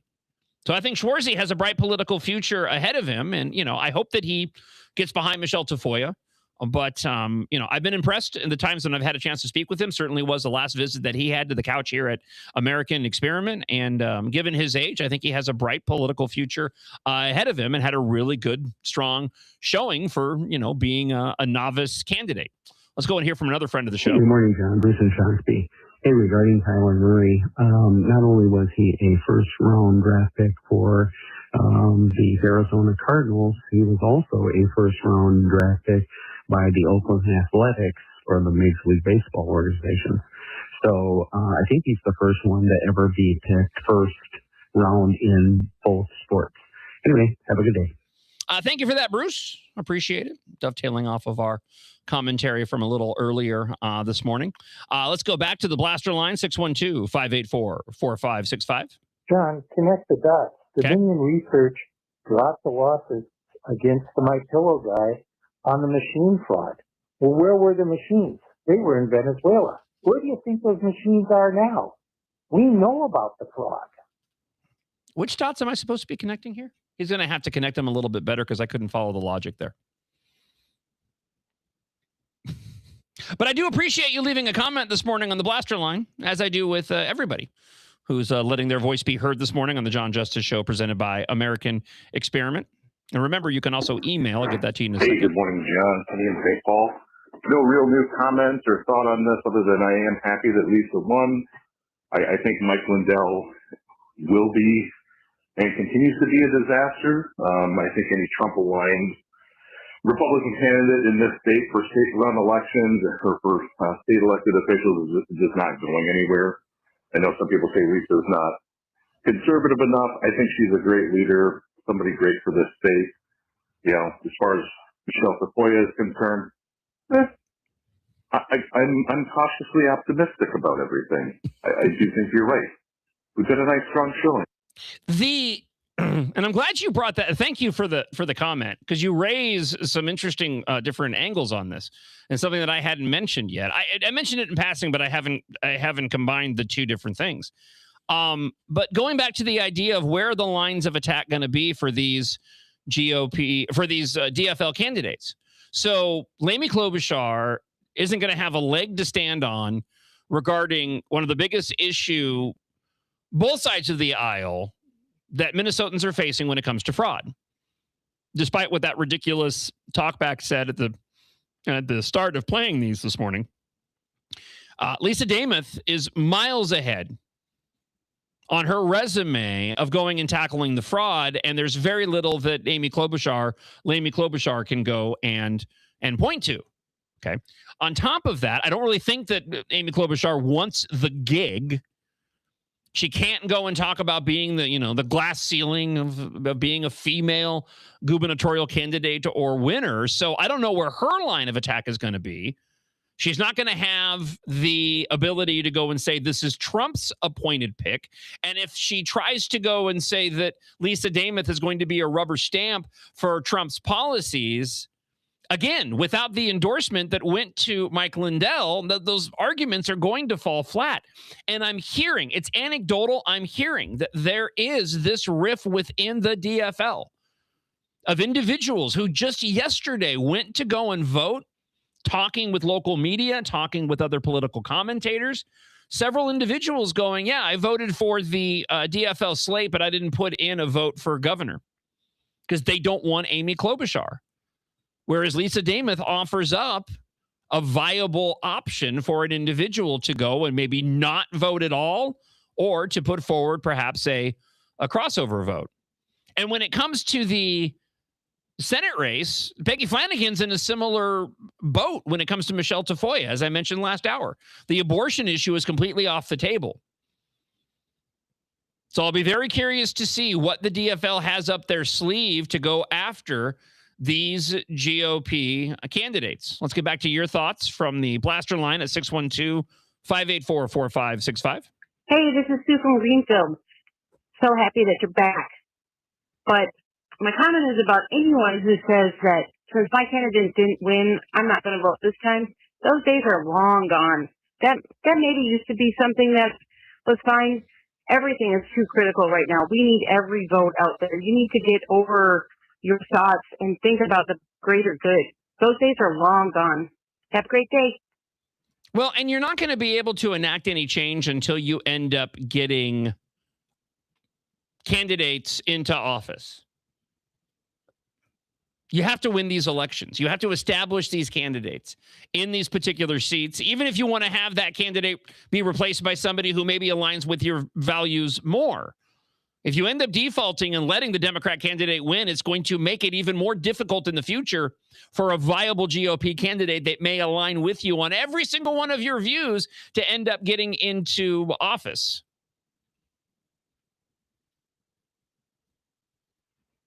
Hey, John, great show so far. So on the Democrat... Oh, she said on the Democrat, but then she didn't finish her sentence. So, oh, wait, hold on. Oh, here, now we have it in its entirety. John.justice at Hi, AmericanExperiment.org, John. by Great the way. show so far. So with the Democrat side of the primaries and Angie Craig losing to Peggy Flanagan, and with, I guess there was a report of busloads of individuals voting on the Democrat side and whatnot, I wonder if Angie Craig will challenge any of the anomalies that could have led to her loss. That would be interesting. She probably won't, but I wish she would. Yeah, Thanks. Yeah, I can't imagine that Angie Craig is going to be challenging the results, and it certainly wasn't the indication based off of her comments last night. Because she was. I got to go into my stack here to get the numbers. Did I write those down? Maybe I didn't. Yeah, Peggy Flanagan. I mean, she was. It was kind of a shellacking with Angie Craig. I'm honestly surprised. You know what it was? It was Gwen Walls. Gwen Walls' endorsement was a kiss of death. I think the Radicals won out yesterday. The Radicals needed a victory, and they got their radical in this Senate race, which, again, was the best outcome possible for the Republican Party. And certainly I'm talking about Michelle Tafoya. Let's hear from friend of the show, Richard. Good morning, John. Great to have you on again. Thanks. The Republicans who are hesitant in supporting the victors in the primary candidates and Republicans themselves remind me of 2016. I was not a Trump fan, but I was on the ABH train. Anybody but Hillary. The candidates and Republicans now need to get on the anybody but Blaney train and anybody but Peggy train. Have a great day, guys. I am pleased so far. I'm not hearing. It's just been a smattering of blasts to 612-584-4565 of individuals who are having trouble going and holding their nose. If you are one of those people, I would love to hear from you. I'd love to hear your take on if you don't think that or you don't like the slate of the GOP candidates that were put forward by the voters yesterday. I would love to hear from you. Before we get back to more of your comments on the blaster line, let's just run through some of these races, and then we'll get into further details of the Senate race, the gubernatorial race. I have audio to share, including audio from Royce White and Mike Lindell from last night. Cedric Frazier, as I mentioned, Anders Folk won the Hennepin County Attorney primary election. They'll be facing off in the general election. The race is nonpartisan. Give me a break. So Anders Folk is a Minnesota native, joined the Marines while attending law school, later served as a military lawyer, went on to become a federal prosecutor, served as acting U.S. attorney for the District of Minnesota, where he signed the federal civil rights indictment against Derek Chauvin. Folk also served as the senior counsel to Deputy Attorney General Lisa Monaco during the Biden administration, according to his campaign website. In the meantime, you got Cedric Frazier, who essentially, you want to do the rubber stamp claim? I'll do the rubber stamp claim here. He's a rubber stamp on everything that Scary Moriarty stands for. Serving his third term in the Minnesota House of Representatives, Representative 43, District 43A. He has certainly shown his far-left Marxist bona fides and the policies that he supported during the legislative sessions. Before joining the legislature, he worked as a public defender in Hennepin County, and according to his website, Frazier became the first Black person to serve on the New Hope City Council in 2018. Anders Folk is the lesser of two evils here, although I do not have much confidence that he will go and serve in that position all that much better than Scary Moriarty. But of the two, if I'm having to choose, Anders Folk would be the individual. Thankfully, I'm not in Hennepin County. I don't have to take part in that election. Matt Little won the Democrat nomination for Minnesota's second congressional seat, defeating 5 other candidates. The seat is open as Congresswoman Angie Craig pursues the U.S. Senate seat. Minnesota Senator Eric Pratt was the only Republican seeking to represent the South Twin Cities District. On the Democrat side, there were 6 running for the seat. The former Lakeville mayor, former Minnesota State Senator Matt Little, he won the nomination, defeating State Senator Matthew D. Klein and State Representative Clea Berg. Again, this is going to be a fun watch because Matt Little is a weirdo. If you're on X, go find his feed on X and just enjoy, because he is a strange and beatable dude in this election. At Farm Fest, they were talking about healthcare, mental health issues, and televisits. And he had this comment during one of the debates last week at Farm Fest. Again, this is the DFL choice for Minnesota's 2nd Congressional District, Matt Little, last week. We're going to need your help on. Because I can't envision my grandpa hopping on, him ever hopping on a Zoom meeting to talk about his mental health. I can't imagine my aunt hopping on to talk about her mental health, who runs the farm now. It's just not going to, in this moment, that's not going to happen. So we're going to need your advice on how to make that acceptable to ask for help. But again, I think it comes back to access. Even if you got insurance that you can afford, if you got nowhere to go, it doesn't matter. And when it comes to mental health, the power of being there with a person is deeply important, not just looking at a video screen once a week. That human contact is very important, especially in rural areas when people are a bit more isolated. So let's put the funding in there. Let's pass Medicare for all so that everybody can get the access to the care they need. I don't want to wipe out too hard on his comments here, but I completely disagree, especially for individuals in rural areas. Televisits, and especially for mental health, are incredibly beneficial. I would be curious to know, and again, I don't want to wipe out on his comments too hard here, but when I heard them, I was like, dude, why are you pushing back on televisits? I do televisits. I do yearly checkups because of my heart issues. And I'd much rather do a televisit as a follow-up after getting my yearly echo or CT scan, because there's really no need for me to go in to see the doctor, because I can do my blood pressure at home. We just need to have a discussion based off of the results. And especially when it comes to mental health, I'm not downplaying the benefits of being there in front of somebody, but in an issue wherein you need to go and get some help, especially faster than you typically would be able to even get an office visit, then no, telemedicine is incredibly beneficial. So I would be curious to know what the context was with that, but that just stuck out to me. It seemed like a really ridiculous line of thinking. That said, that's like the least weird thing about Matt Little. Again, go check out his feed and you can see for yourself. All right, we'll turn our attention over to the other races in a moment, but let's get back to some of your thoughts of this morning, letting your voice be heard here on the John Justice Show, presented by American Experiment. Yeah, we've got a better chance of getting National Republican Senatorial Committee money now that Mitch has got one foot in the grave and one foot on a banana peel. It just depends on his adopted son, Thune's attitude.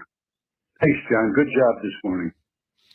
Yeah, and I believe, if I'm not mistaken, it was Lindsey Graham, a relative of Lindsey Graham, or maybe even his daughter, that ended up winning the primary in his seat. I saw it in passing, but I was so focused on gathering the information relative to us here in Minnesota that I didn't get into the details of that. Just more primary results from last night. But I know it was a relative of Lindsey Graham that ended up winning the primary to take over his seat.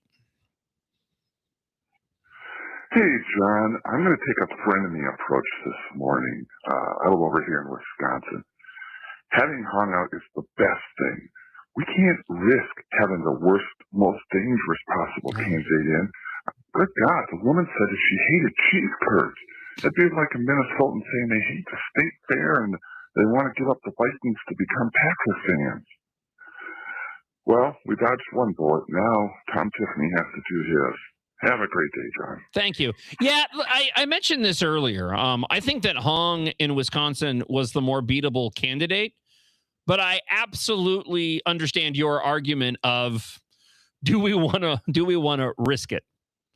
It's not like David Crowley is going to lead less progressive than Francesca Hong would have in Wisconsin.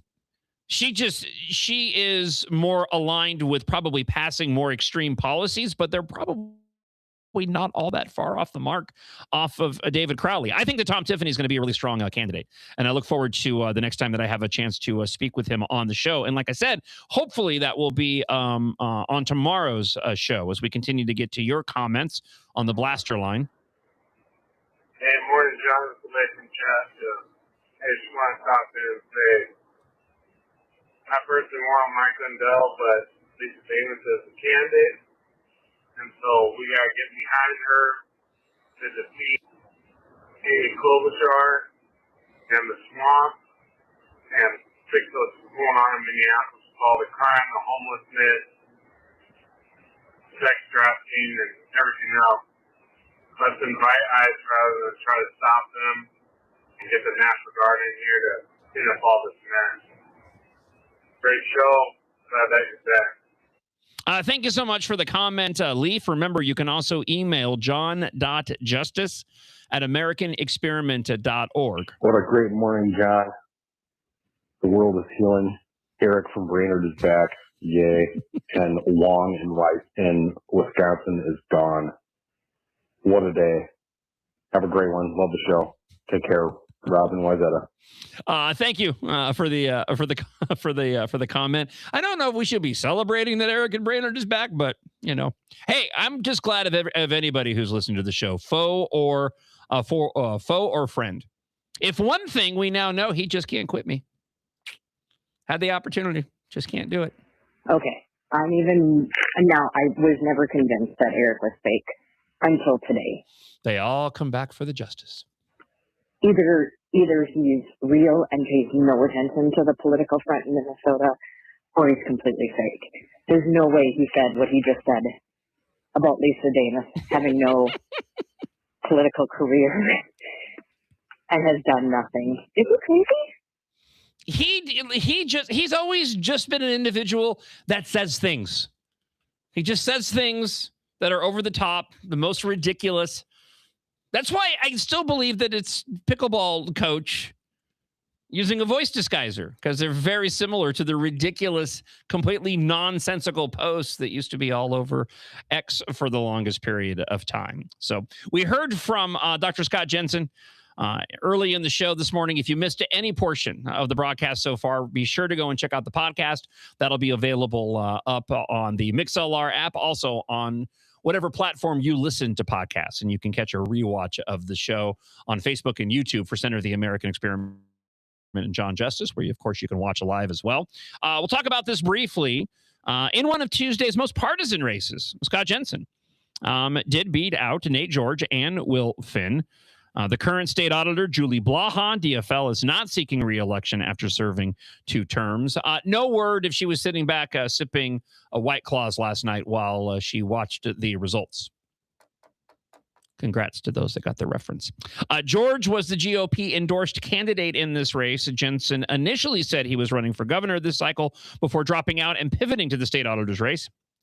The Office of the State Auditor, the OSA, is a watchdog, overseeing around $60 billion in local spending and focusing on how money is being spent. The state auditor also serves on several state boards and councils in this case, including I just default to council every single time now, including ones that oversee the state pensions and investments. Minnesota GOP Chairman Alex Plekish reacted to Jensen's apparent win on Tuesday night, saying, "Congratulations to Jensen. After years of massive fraud and failures of government oversight, Minnesota desperately needs a watchdog taxpayers can trust." Scott Jensen has the experience, the independence, and proven willingness to ask the hard questions and take on the political establishment. After we're done with the midterm elections between now and the next election cycle here in Minnesota, we need to have a soul-searching conversation about this endorsement process, because as I have said many times, and certainly after the results last night, if we needed further evidence that the endorsement process is a joke and it needs to go away, I give you last night's results based off of how the endorsed candidates ended up faring last night. We need to move the primary date to earlier in the year, and we need to go to a traditional primary, and we need to ditch this endorsement process. Yes, I know there are plenty of you out there going, it's never going to happen. It's always been a mess. This is the best way, blah, blah, blah, blah, blah. Unfortunately, now, here's what's going to happen moving forward if we don't get rid of the endorsement process. This same thing is going to happen every single election cycle. I don't want that. Do you want that? I don't want that. You're going to have a convention. You're going to have the delegates. They're going to pick their endorsed candidate.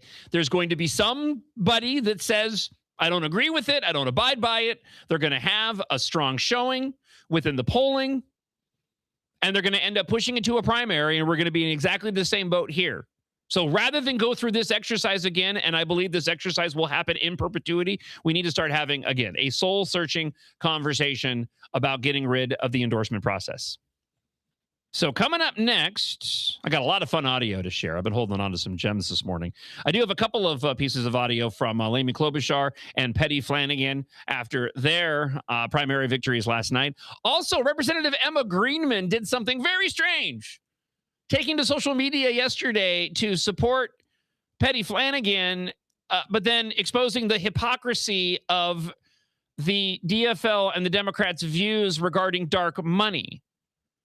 Plus, I'll share with you the latest coming from a couple of losing candidates last night, Royce White in the Senate race, Mike Lindell in the gubernatorial race, and wherein Mike Lindell, at least at the time when I started the show this morning, said that he would not be conceding because of apparent anomalies that took place. And I have audio evidence from last night to share with you from Mike Lindell coming up in just a moment on the show. Let me take a second, though, and talk to you and directly, especially those that have been struggling with their weight for a long period of time.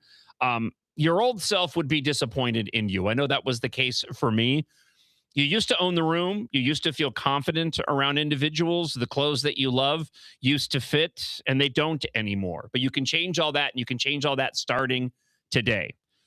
There's no pills involved. There are no shots involved. You're not going to end up looking like one of those celebrities out there who they look like they're coming off of The Walking Dead, for crying out loud, after taking these GLP-1 shots. I don't begrudge anybody that does and uses them effectively, but what's happening to individuals who lose all this weight is just unhealthy. This is a healthy way to go and drop the weight and keep it off, because the NutriWave program, it changes your relationship with food. I lost 22 pounds on the first round of the program. I actually did this program while I was on my vacation, in the middle of losing the previous job.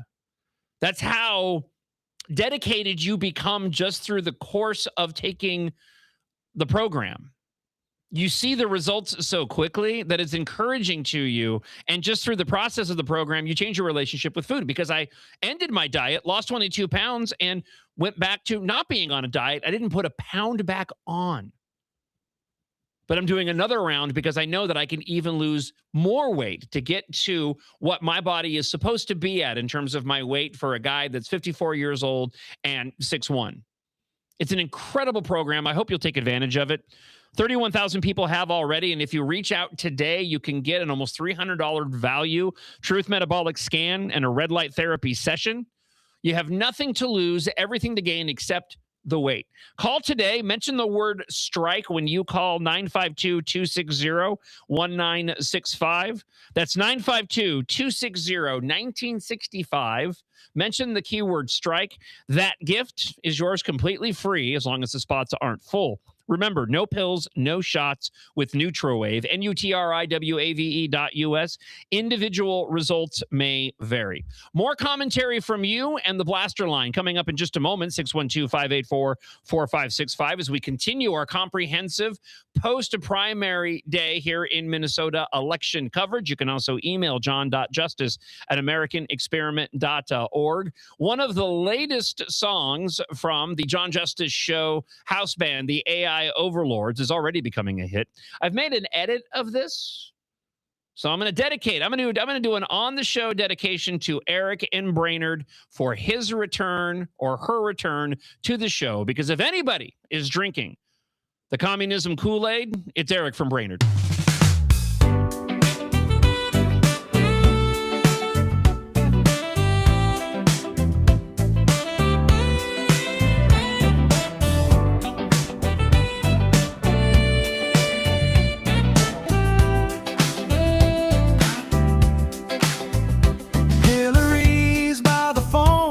With a careful, worried look, reading every headline like a line she didn't book. She sees the banner shift, she hears the easy cheer, and the whole old playbook starts to fog up in the rear. Now the table's turning slow, with a polished, patient glow. Everybody in the room feels the current start to grow. Communism Kool-Aid, sipping by the poolside. Communism Kool-Aid, say it with a straight face. Voters in the cool shade, passing cups around the parade. Communism Kool-Aid.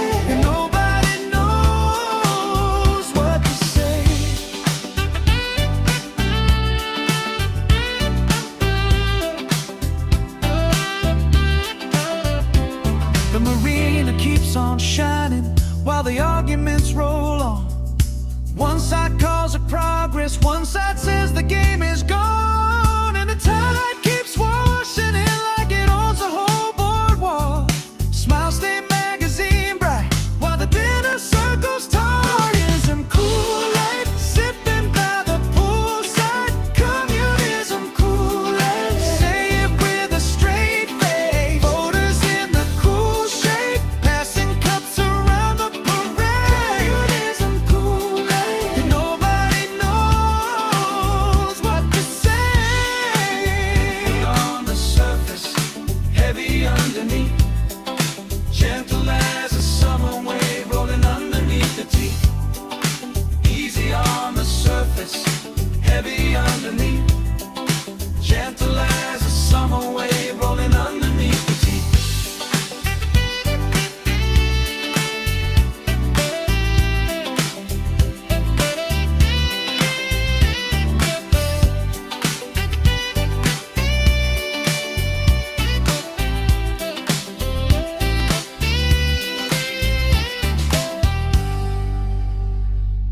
The AI Overlords, the John Justice Show, presented by American Experiment House Band. With Communism Kool-Aid on a post-primary election day show. Morning, John. I was calling in regards to the election last night and again the endorsement process.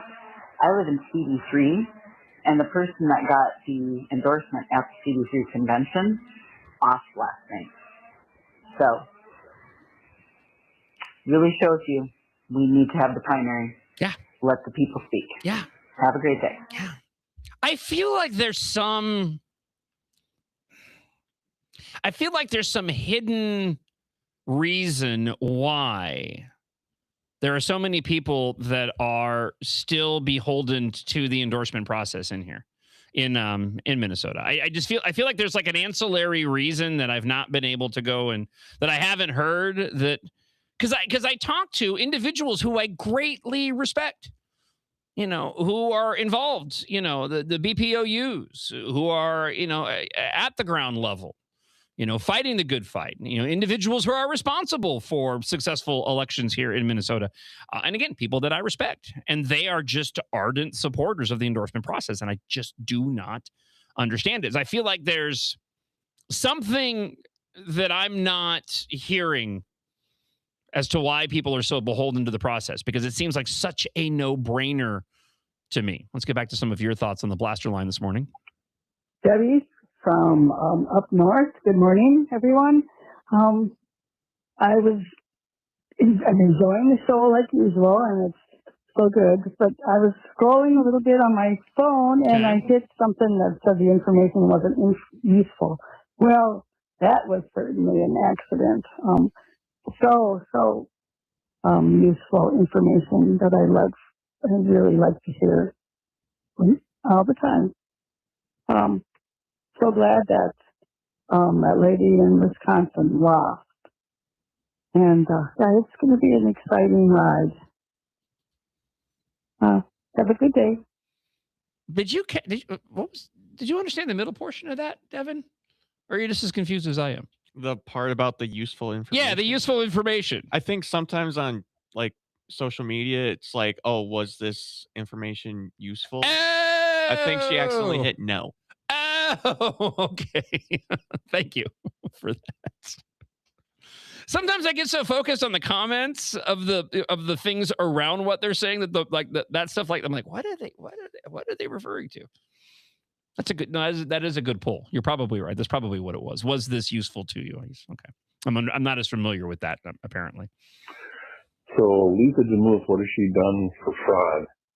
Those who are supporting Mike Lindell, he's going to give amnesty to people that committed the fraud. Well, he's not anymore. Because there are people out there that haven't been found out yet. So he's going to give amnesty to that. So you can support him all you want, but your argument falls short. So I think if we do one thing, if there's one thing that I want to accomplish this morning, and that is to just drive home Lisa Damuth. I just want to drive that home, Lisa Damuth. I am the last person that should ever be giving anybody a hard time for the mispronunciation. See, I can't even get through that word. Through mispronouncing words. That being said, Lisa Damath, if we're going to get anything right this morning, let's try to at least get that right. Hey, John, friend of the show, Barry here. Hi, Barry. And what an amazing night. Very happy with the results. I think we're exactly where we need to be. To the purists out there complaining about Michelle's abortion stance, please understand this is not Texas nor is it Tennessee. We are at best a purple state. And for you purists out there who just love to lose elections, but you like to show off your purity, get over it, unite with the party.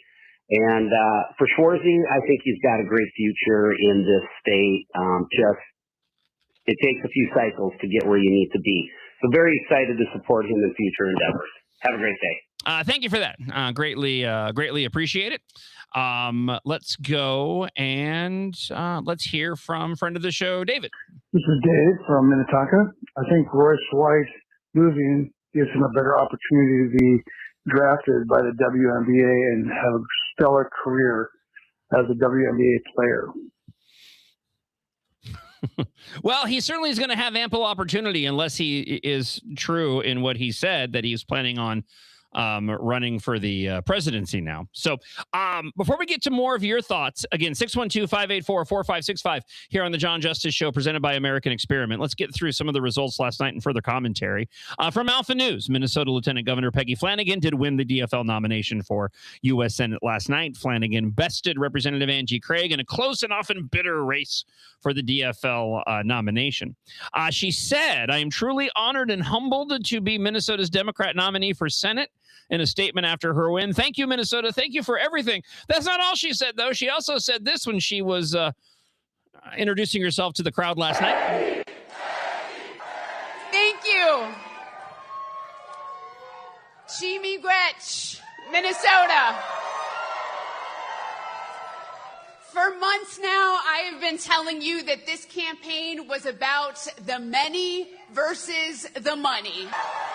Well, guess what? The many just won. Give me a break. Give me a break.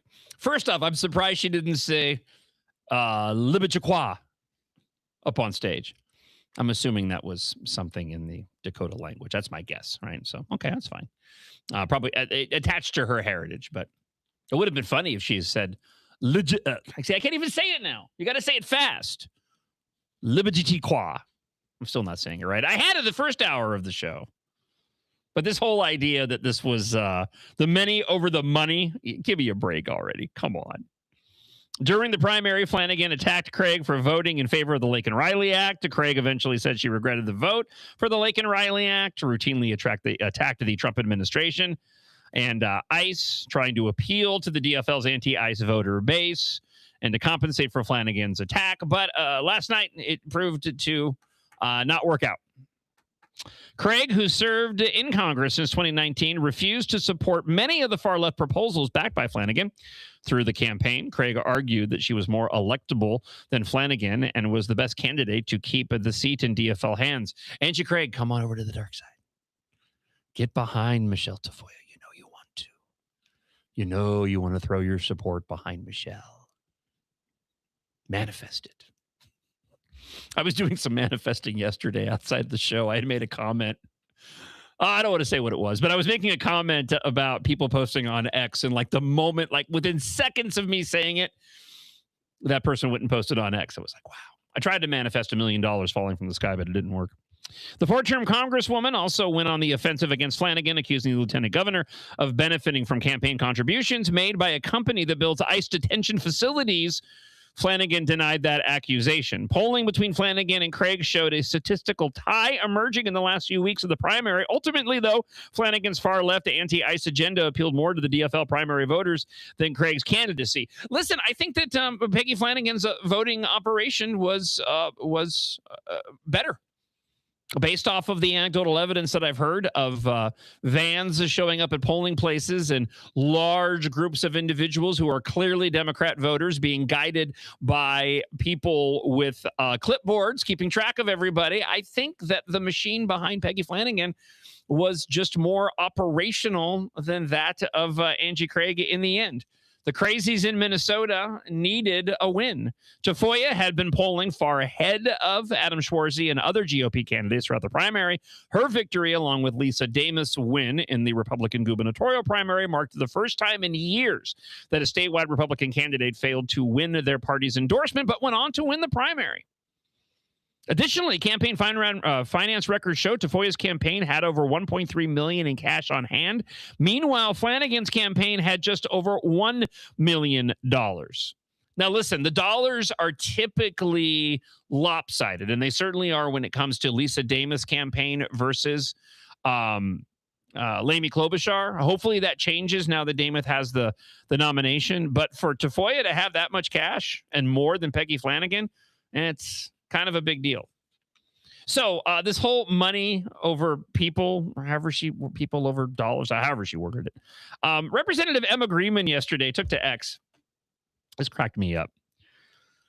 She posted, she's a piece of work, by the way. You want to talk about the crazies? Emma Greenman is certainly, at the top of the list of the DFL representative crazy people who has no business serving in an elected position at all. But that's on the voters that keep putting her into office.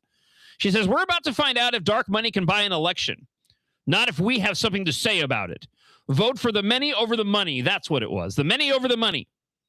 So here is what Greenman had to say in the video, but I'm curious if something stuck out to you the way it did for me when I was watching the video and what you're about to Can hear dark money on the buy an show. election? We're about to find out here in Minnesota, where we have seen millions of dollars of dark money, of super PAC money, of billionaire hedge fund crypto money come in to support Angie Craig and oppose Peggy Flanagan. Don't get this twisted. These are not popular people in Minnesota. Hedge funds, crypto, AI, United Health, Big Pharma are all the Hedge fund, crypto, United AI. Oh my. special interest in billionaires that people hate. And we are about to see if they can spend money to elect their candidate of choice. So here's my ask. If you're in Minnesota and you are an eligible voter and you have not voted in the primary, please go vote for Peggy Flanagan. Vote for the candidate who is going to take on dark money and is not taking a single corporate PAC dollar. Vote for the candidate that crypto and AI and United Health and Chevron are all trying to defeat. So tomorrow we're going to find out if dark money can buy an election. And here in Minnesota, we will say, hell no. The many beat the money. Let's drive this millions of dollars of out-of-state dollars out of our state and elect the person who we know will fight for us in Washington. I feel like they're co-opting the whole one and the many. It was one of the, at a very young age, was John Justice exposed to the concept of the one and the many. It might have started with my father, but certainly watching Star Trek, the Wrath of Khan, where the one and the many came into play at the end of that film. So the many over the money, I feel like they've gone and co-opted that. So did you have the same reaction to that I did? You see, I thought that dark money was only a concern regarding Republicans. The whole dark money argument coming from the leftists is and has been almost exclusively pointed at Republican candidates. That's the first time personally I've ever heard a Democrat going and showing a tremendous amount of concern for dark money, doing that thing with my fingers for a Democrat candidate. So thank you for continuing to be a moron, Representative Emma Greenman, for exposing the hypocrisy from the left, that it's just something that you say when you're trying to go and vilify your political opponent. And in this case, it happened to be a fellow Democrat. Because as I mentioned, I always thought that was exclusive to Republicans. They were the only ones guilty of dark money, but apparently not. But they don't even, and then the whole point is they don't even believe their own rhetoric. They're just talking points, platitudes, lines of attack that don't have much value to the criticism whatsoever. Because both Angie Craig and Peggy Flanagan, they made those comments back and forth to each other. They were both taking a bunch of money. All candidates do. No, she said it to appeal to those broken and brainwashed voters on the left that are susceptible to that type of rhetoric, especially the billionaires we hate. I thought that hate had no place in this household. I see all the signs everywhere. We do nothing but love everybody. Oh, except all those Republicans. We hate them, but we love everybody else as long as you're a Democrat. All right, let's get back to the blaster line. I don't care what Michelle Tafoya's views are on abortion. Republicans in the state need to get behind her. Because no matter how slightly liberal she might be on some issues, Peggy hijab-wearing Flanagan is the most radical person that could possibly have been nominated for the Senate.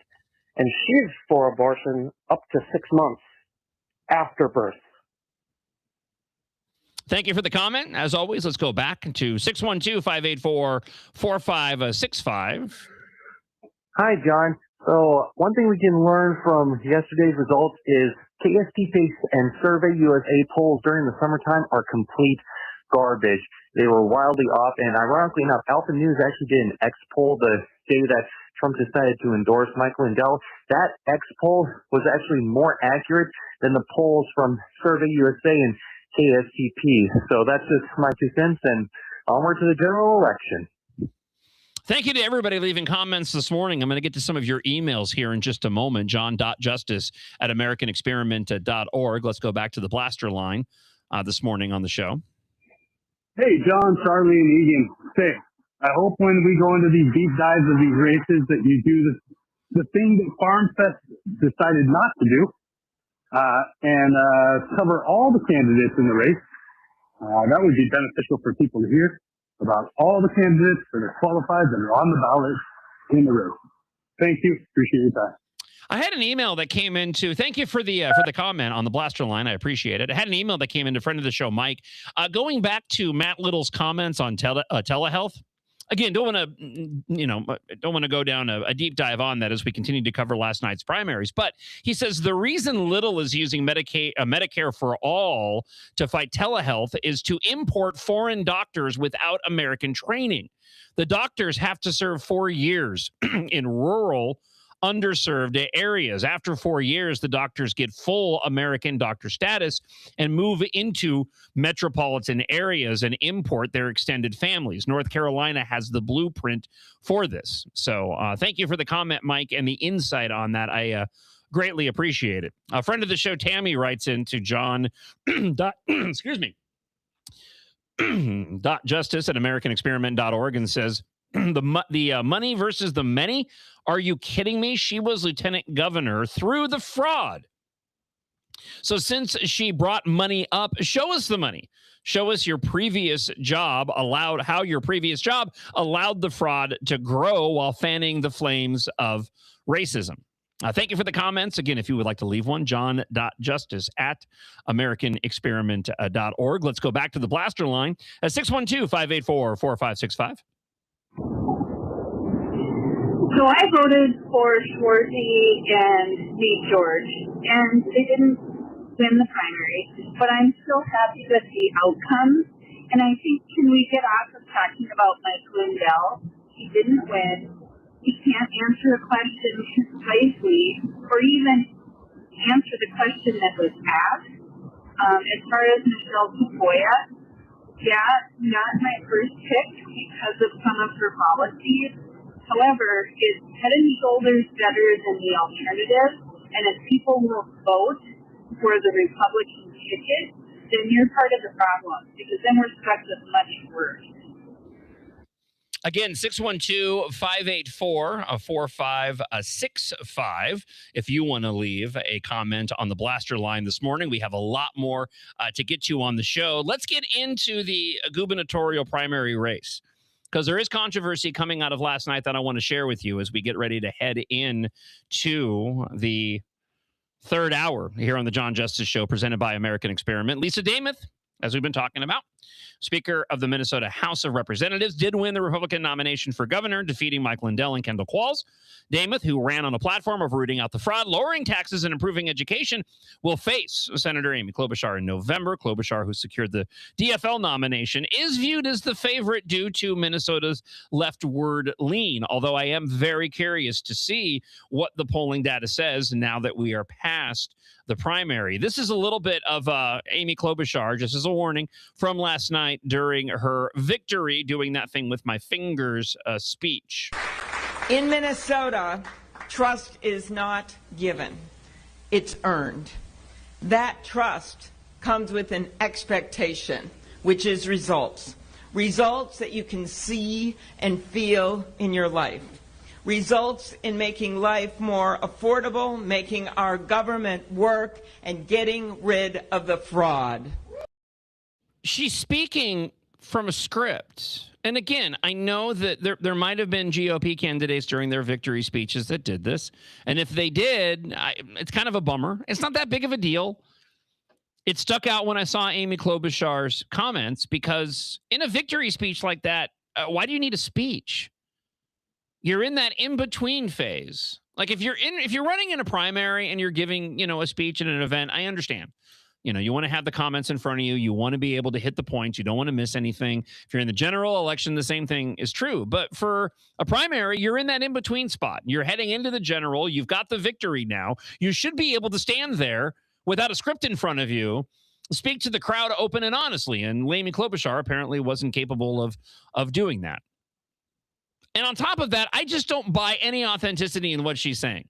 I feel like she's just going through the motions. And maybe that's a part of it. Maybe it's less about her and her reading off a script in her victory speech, doing that thing with my fingers, and more that I just don't feel any authenticity coming off of the way that she's delivering her pre-written lines.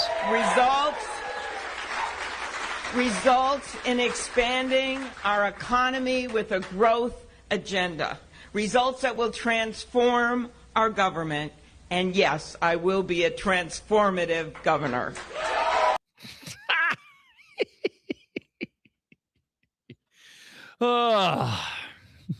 Good luck with that, Amy Klobuchar. Good luck with that. Let's get back to the blaster line this morning here on the show. Hey, good morning, John. I'm so glad that we won some of these races that we won last night. I've said for a long time that Amy does not want the job. She might even go ahead and vote for Demuth. I think she wants to go back and be anonymous Amy out in D.C. What's Peggy Flanagan going to do? Say Michelle Tafoya doesn't want to murder babies up to the point of birth. I mean, what's her line of attack on that one? So I think there's some winnable races. Keith Ellison shouldn't even be in the race. This is disgusting, but that's the way we are in Minnesota. So everybody's got to rally up. Let's go vote. Let's go beat these morons that have been ruining Minnesota. Friend of the show, Paul. Have a great day, bye.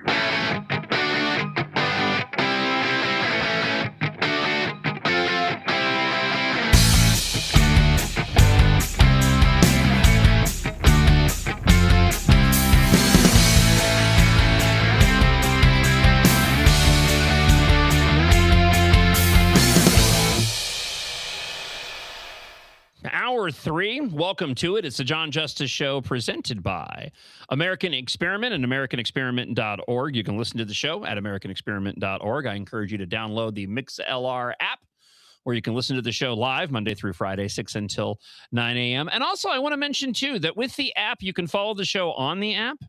You don't have to, it's a free app. You don't have to pay for anything. I believe you do have to go and make a profile if you decide you want to follow the show. And I would encourage you to do that because we have a lot planned for the show moving forward, especially the way that we are broadcasting the show. And yes, you can use broadcast if you're not on terrestrial radio. I looked it up. Webster said so. But because of the way that we are disseminating, broadcasting the show, it provides us the opportunity that if there is ever breaking news, I can immediately go live whenever I want to, which is a luxury I did not have before. I can even do so from home. So if you download the MixLR app, I would just encourage you to create a profile, follow the show on the app. That way you know whenever we go live, if there's ever breaking news, that's the plan, to be able to, because it's something that I've always wanted.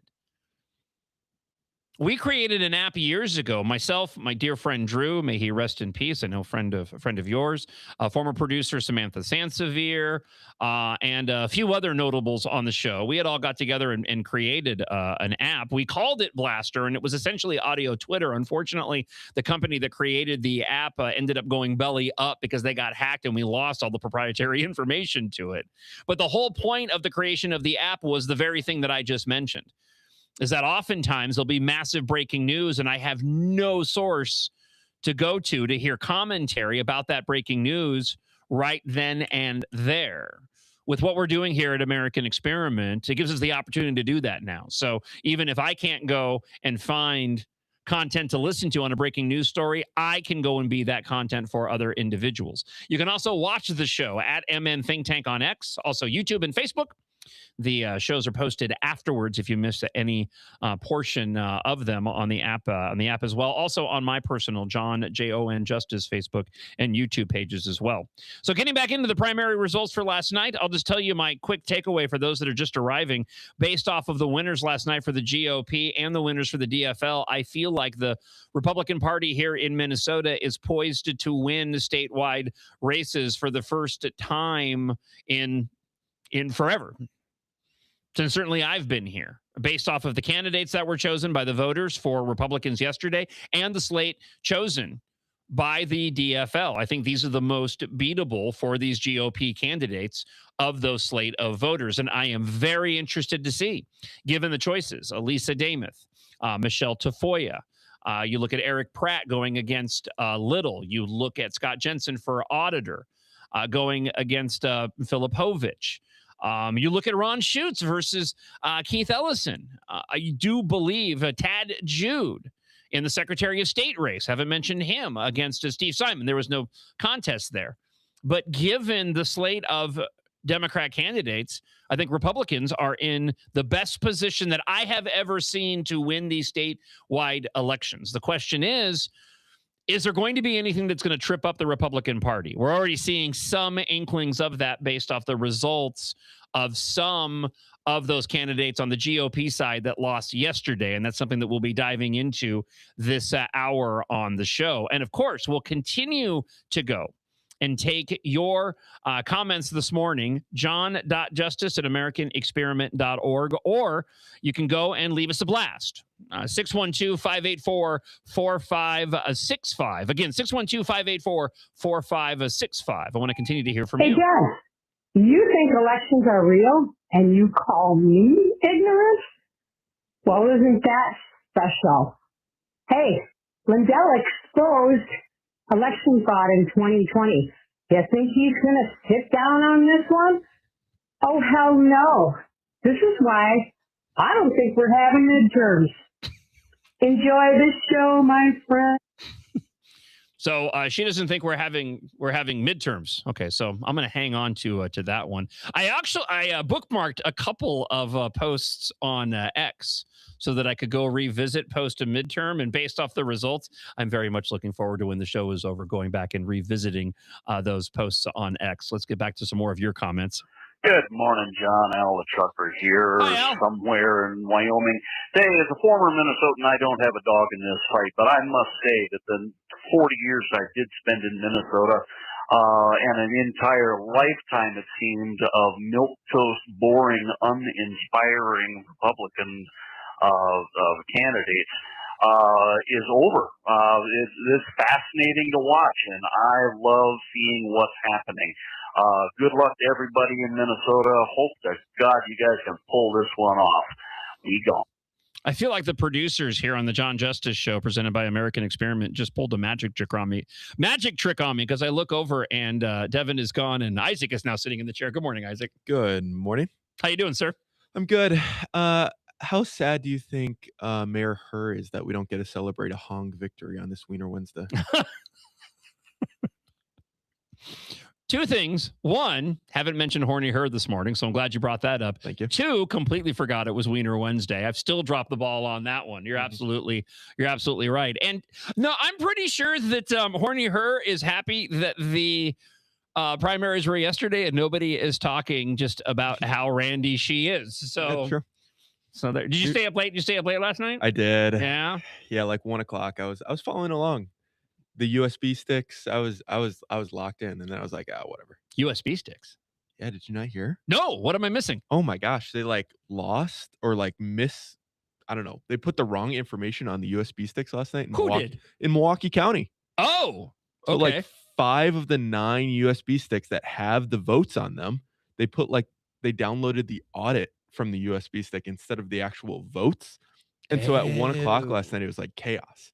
Everyone was like, oh my gosh, there was this big mistake and we have to go back and like recount. It was human error, blah, blah, blah. Interesting. No, I missed that this morning. So when I get up in the morning, it's so stinking early that the coverage on TV is completely behind. So usually like the replay of Gutfeld is on if I'm on Fox, and then 3 o'clock hits and they go to regular news, but they were still doing pre-recorded programming. They were jumping in with election results. That's how I found out that Hong had lost, but they weren't getting into any of those sort of details and no stories have been written yet. So look at you coming in and bringing in the breaking news. Yep. USB sticks. Yep. Who knew that was going to be controversial? Let's get back to some of your thoughts on the Blaster line this morning. 612-584-4565. Maybe. I'm pretty happy with how things turned out. Not that they all would have been my first choice, but we do need to elect or nominate people who are electable. The example I always use is when they got AOC into Congress. They didn't go to a swing district to get her in there. They took her to a district that had about 20 or 30 years of Democrat representation, and they upset it in the primary. We just need numbers to caucus with Republicans. We can get the good Republicans in later somewhere else. Thank you for the comment, Justin. Again, 612-584-4565. Get that locked into your phone. It's how you can talk to us and let your voice be heard here on the John Justice Show, presented by American Experiment, and the email address, john.justice@americanexperiment.org. So Amy Klobuchar spent the last several months focused on the general election, building up the significant campaign war chest. As of the 20th of July, she had about $4.5 million in cash on hand. Dameth had $456,443. It matters, but it's also typical. So I don't want to downplay the amount of distance between the dollar amounts. Hopefully this will change, and this will change. I mean, Lisa Dameth, now that she is the GOP nominee for governor, she'll certainly see an influx of cash rolling in. The bigger question for me is, how is Amy Klobuchar going to go and spend this money, and what will her line of attack be against Lisa Dameth? The same thing rings true when it comes to Petty Flanagan. What is she going to use? What is their line of attack going to be against Michelle Tafoya? This is going to be incredibly interesting to watch. Dameth and Klobuchar set to face each other in November. Klobuchar's popularity has dipped in recent months. A KSTP Survey USA poll from earlier this month found that Klobuchar's approval rating dropped by 19 points in the last year and now stands at plus 7 points. And so I, again, was hearing last night anecdotally of individuals who were not going and casting votes for Amy. They simply don't. So there are some individuals out there, a group of Democrats that do not like her being the nominee and may not be able to hold their nose and go vote for Amy Klobuchar. So it's going to be a fascinating race moving forward. Dameth is also, according to the article, perhaps the most experienced, and I agree, gubernatorial candidate in Minnesota Republicans have fielded in recent years, and the DFL has been under significant criticism for years due to the fraud that occurred under her watch. Fraud will most certainly, working off the piece here from Alpha News, be the most widely discussed issue of the November election, as will the candidates' different backgrounds, styles, and philosophies. And listen, Amy Klobuchar is going to have difficulty getting out she's already trying to do her best, but she is going to have difficulty getting out from under the shadow of Governor Tim Walz. Where was her? If she's so concerned about all this fraud, And this is something that the Demuth campaign can capitalize on, that the Minnesota GOP can capitalize on, while they focus on getting rid of the endorsement process. But they can go and point to Amy Klobuchar and say, listen, you were silent during all of which ended up forcing Governor Tim Walz to drop out of this race and you being anointed, coronated as the DFL gubernatorial nominee. You didn't do anything to address it, to talk about it. Did you have a problem with the way that Governor Tim Walz ran it? Are you going to go and disparage him publicly? As if he needs any more. Did you see any of the golfing videos of Tim Walz that were circulating online? I did. Listen, I only do miniature, but even then, my miniature game is clearly better than Governor Tim Walz's just regular golf game. What the heck was that green that he was putting on? It was like gravel. I have no idea. That was the weirdest part to me. He looks awkward at everything. I don't think he's a real golfer. I don't think any of this is real at all. Yeah. He's also clearly been hitting the GLP-1s as well. He's got that look. He's lost a lot of weight to his credit, and if he's done it the right natural way like I have with a NutriWave and UTRIWAVE.us, then hat tip to him. But my suspicions are that he's doing a pill or he's doing a shot. Yeah. Clearly, as Oprah Winfrey said earlier, he doesn't have the obesity gene, so apparently it's now just a gene. Can I say one thing that Walz did that was kind of funny though? You can say whatever you like. He quote tweeted the Fox News that the Fox News Twitter account posted a video of him, and it's like, "Ooh, rough round from Tim Walz," and Tim Walz tweeted it and kind of did a parody of Trump's tweet how he won the club championship. Okay. And it was kind of funny. Yeah, I think I saw that. Yeah, it was kind of funny. I did chuckle a little bit. I was like, you know what? It's kind of funny. I still have not gotten. Maybe he's building a golf course at his ranch in Montana that he's allegedly building. Maybe that's why he's trying to improve his golf game. Let's go back to the blaster line. Hey, John. Good morning. After seeing the results of the election, I just have this feeling that it's going to be the same old thing again this year. Minnesota votes Democrat, and you're going to get Klobuchar and Flanagan, even though we just witnessed the most massive fraud against taxpayers in the history of the country. Minnesotans will still vote for their blue. I hope I'm wrong. Have a good day. Yeah, listen, if that's the attitude you want to take, go for it. I certainly, as if you've been listening to any portion of the show today, I certainly do not feel this way. We are a red state with incredibly concentrated blue areas that tilt these elections in the Democrats' favor. The Democrats have not been winning by sweeping mandate margins the past elections, even with the trifecta. Yes, it doesn't matter. Whoever has the power has the power. But these weren't massive wins, and they certainly weren't the last time around, which created the priority in the House and having the DFL Senate to only be decided by a couple of pro-Democrat votes. This slate of candidates for the Republican Party, I believe, is the best slate that the voters could have put forward to go against what is now the worst slate of DFL candidates to be poised to compete against these GOP candidates. I feel like our statewide chances are better than they have ever been before. Let's get back to some of your thoughts. 612-584-4565 is the number for the blaster line here on the John Justice Show, presented by American Experiment. Hey, buddy, for those people who have this purity test that nobody can meet, they just need to remember, if we don't get behind these people, they'll feel a boot on their neck, and they'll be watching their children or grandchildren pull the grab ankles and present themselves for targets for the donkey. That was a horrible image. I know we're streaming, but try to keep it at least mildly clean. Come on now. I would say thank you for the comment, but again, a little bit extreme there for 8:15 on a Wiener Wednesday. Let's get back to the blaster line. Hi, John. Joe from Plymouth calling. Hi, Joe. Very happy you're back on the airwaves, and Me too. Great listening to you, especially during this time. I have question about something. Why is Amy Klobuchar not giving up her Senate seat to run for governor, whereas someone like Angie Craig gave up her seat to run? I haven't heard anybody comment on that yet. I don't know. I don't know a definitive answer on that. Isaac, no, anything on that?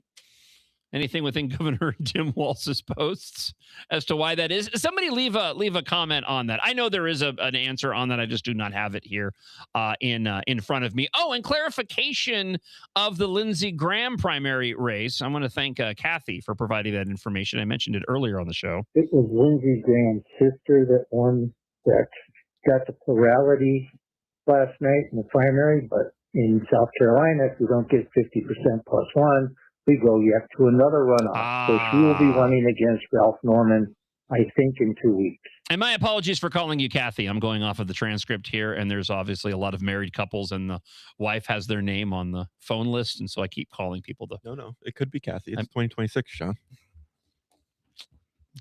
You're my continuity director this morning. I appreciate that. I appreciate that, Isaac. Let's get back to the blaster line at 612-584-4565. Hey, John, just glad to have you back on the airwaves of sorts here in Minneapolis. I do hope that you're able to counterbalance the mushy middle of the Democrat communication organs here in the Twin Cities with the Star Tribune and whatnot. Let's get you promoted out there, get some billboards up. Kudos to Center for American Experiment for getting you back on. Thanks. Yeah, Isaac, let's get some billboards up. Deal. I want electronic billboards that just rotate different images of me. I like it. He can make the check out to American Experiment. Yeah, that'd be great. Or me if you would like. You know what? If you want to see billboards, make a donation by going to AmericanExperiment.org. Go to my page. You'll get a free hat out of the deal, and maybe we can actually get some billboards up. That's a good plug. Yeah, thank you very much. I'm good. I've been doing this a while. Yeah, some even want to go so far as to say that I'm a professional. I'm not going to go so far as to say that, but some people I won't go so far as I to won't say either. that. Good morning, John. This is Matt from Apple Valley. I voted for Lisa. I'm glad she won, Lisa Davis. I had preferred originally Kendall Qualls. I hope Lisa reaches out and brings Qualls into her administration, maybe in Health and Human Services. That would be fabulous. Have a good day, John. Well, and I hope all of these candidates in the primary that didn't win get behind the candidates. And unfortunately, I'm seeing some evidence that that's not going to be the case, especially for the individuals that it really needs to be the case. Let's go ahead and get into that this morning. You can continue to get your comments in, let your voice be heard here on the John Justice Show, presented by American Experiment. And remember, if you missed any portion of the show, we've had some fantastic commentary from the friends of the show this morning, and we had the return of some foes of the show. People were very excited. That's right. Some of them are back. They found us. You know what, Isaac? They just can't quit me. Finally. That took them long enough to find us. That's the takeaway. Well, technology gets in the way. Yeah. Probably had to have somebody go and show them how all of this stuff works. So point being, that continue to get your thoughts in, 612-584-4565. And I hope that these candidates end up getting behind the winners. But as I'll demonstrate here in a moment, it's not happening in a few of these cases. First off, here's the numbers from last night for the GOP. So Lisa Damoth came out, at least the numbers that I pulled before the show started this morning, 43% of the vote. Mike Lindell came in at 32%. Kendall Qualls came in at 21%, and he kept it honest. And there is commentary that needs to be had at some point in the coming days regarding the polls, because the polls in numerous cases across the country were all off the mark. They had Francesca Hong up much higher than what she ended up losing by to David Crowley in Wisconsin. Same thing rings true here for the gubernatorial race. Qualls did much better than some of the polling was indicating. Adam Schwarzy, absolutely. Those numbers came out better. I think Lisa Damoth had 52 and Schwarzy came out with like 23% of the vote, while Royce White came in with 11. And I know the polling that I had seen had shown Michelle Tafoya with a similar number, but it had shown Royce White with like 12%, and Schwarzy, I think, was down in single digits. So the polling was all over the place. But Schwarzy gave, again, also kept it honest as well. And as I mentioned, I think he has a very bright future ahead of him. Individuals who I don't see having a very bright future ahead of them, because they just cannot keep from making it about them. And this includes perpetual candidate and now perpetual loser, Royce White. So yesterday or last night, he posted, "Now the real fun begins." This was on X. "Now the real fun begins. I will be starting my campaign for president next week. I don't care how much money they say I need or how much blank I'm supposed to kiss." It seems like a donkey. Use that word. Potty mouth. "It ain't going to happen!" Exclamation point, he writes. "We win MVP of the WNBA, and then we head to the Oval Office. What I witnessed today in Minnesota is disgusting. Have we not had enough yet? Minnesota Nice has killed our state. We still believe in moderates. It's embarrassing." Now, he went on to make more points in this post. I'm not going to bore you with them, and I do have some audio that I want to share here in just a moment. Some comments before the results rolled in last night, and I want to juxtapose those comments next to comments from Mike Lindell, who, according to Christy Swanson over at KSTP, will not concede. He claims that there are anomalies in the numbers that his teams will be looking into. Maybe that's changed, but it still remains to be seen. Here is my assessment on the Royce White situation. Okay. He's never going to get elected. And I'm going to tell you why he's never going to get elected. Okay. I don't know what his true motivations are. I don't necessarily want to speak to that. Okay. But he's never going to get elected. And he's never going to get elected because he has great ideas. The clip that I'm going to play for you here in just a moment, I agree with pretty much everything that he says regarding what he wants to do in the country, his concerns about America. I think they're spot on. His ideas are great. But you know what? He refuses to take part in the interview process. He picks a fight with anybody he can pick a fight with, warranted or not, provoked or not. I've told the story on the air. He's come at me when I said nothing disparaging about him at all, flaked on my show multiple times. And even then I was willing to give him a free pass. Even then I didn't go online and trash the guy. And yet he came at me calling me a rhino scum from out of nowhere. Anybody that pushes back on anything that he has to say, he calls a rhino scum.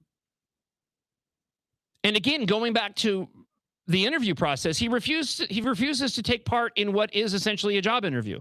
Imagine going to a job interview and you're having a conversation and you're checking all the boxes, right? You've got the right ideas, you've got the enthusiasm, okay? And then they go and say, "Hey, can you give me a resume?" I'm not going to give you a resume. Resumes are a part of the patriarchy. How dare you go and ask me for a resume? Don't you know what's at stake in your company? You have to take part in the interview process.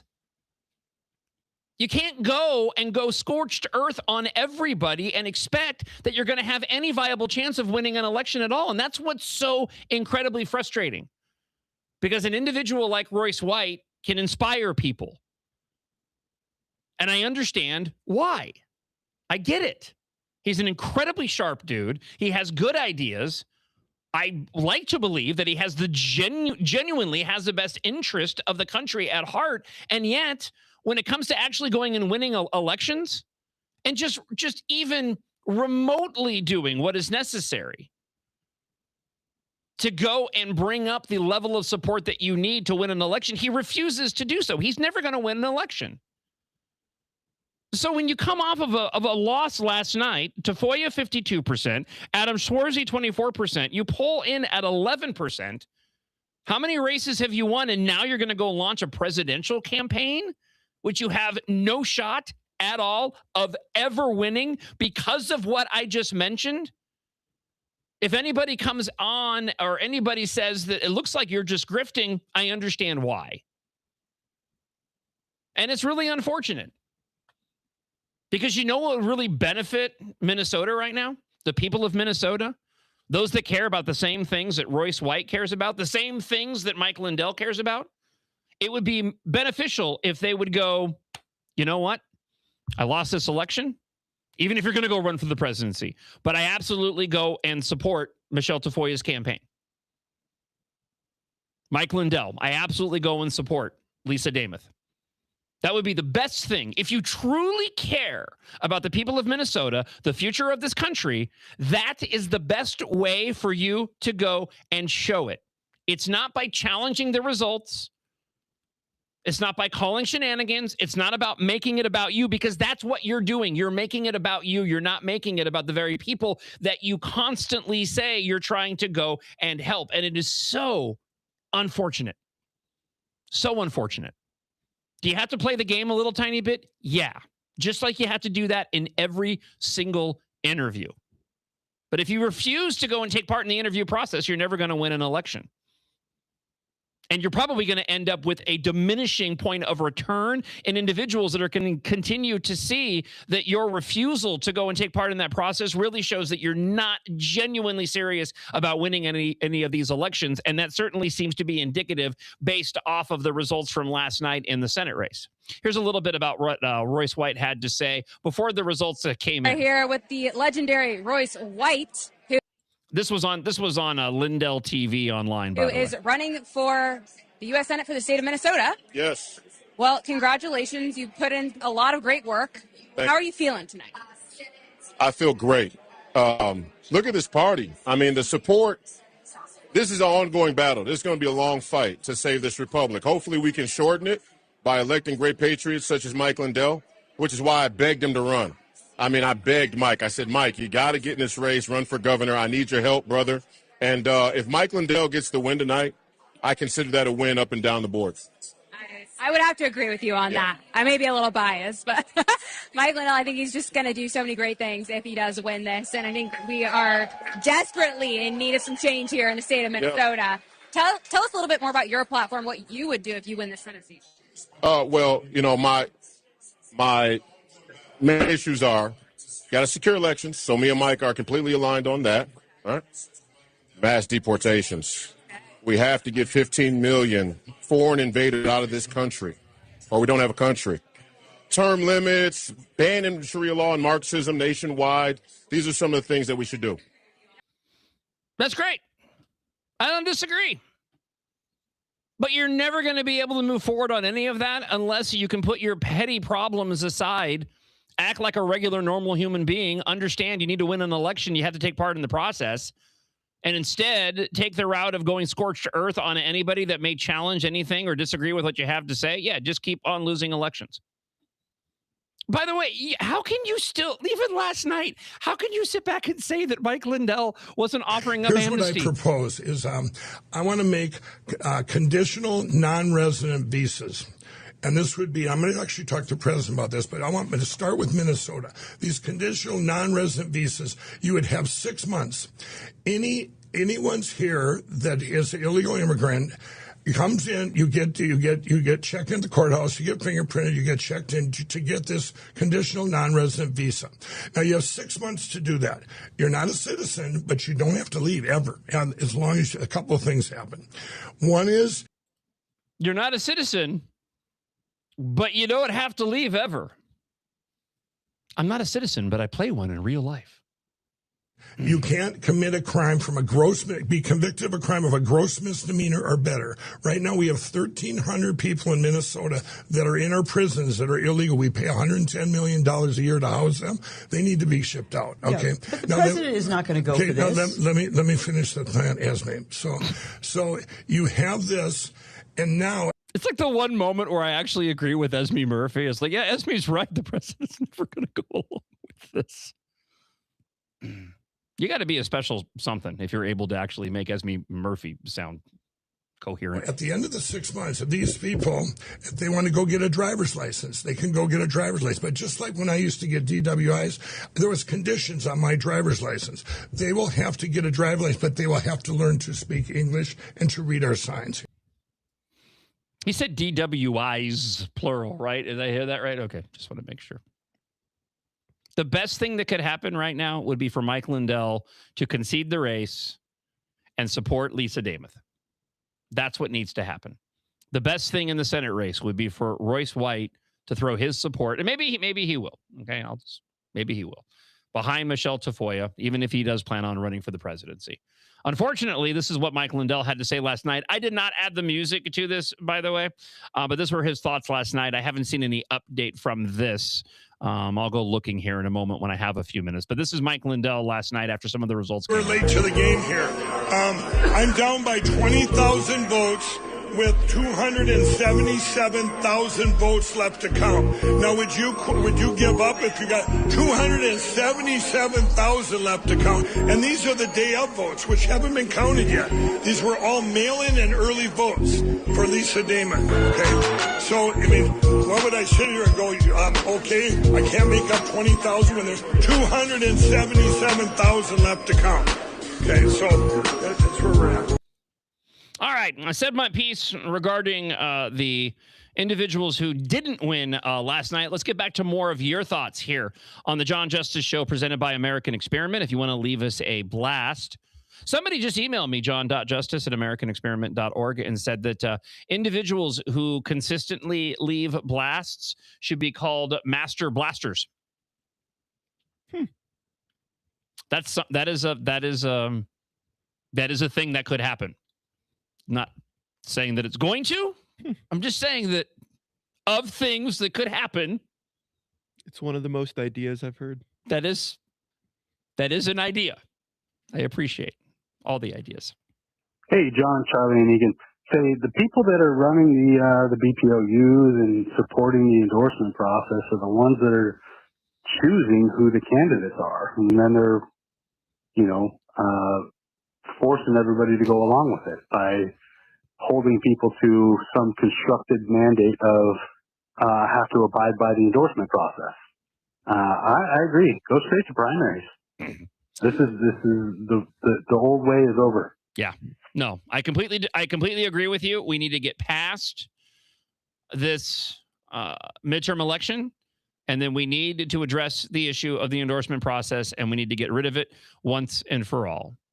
Do I have any faith that's going to happen? I don't.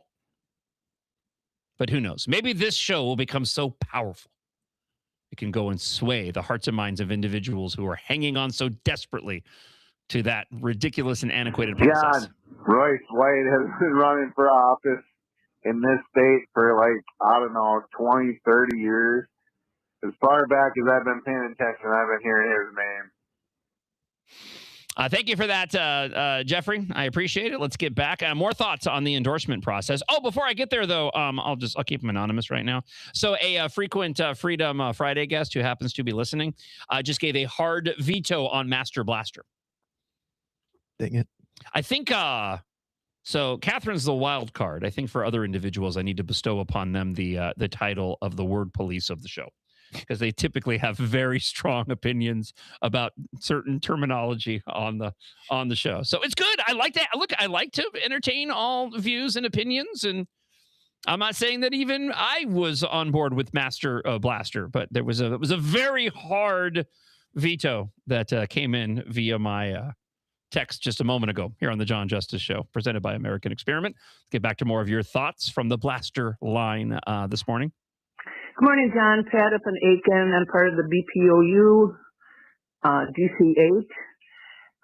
My thoughts on the endorsement process is that these candidates actually come up and talk to us. And so the BPOUs tend to have a personal relationship with these people. I did go see Lisa Damas, but I had to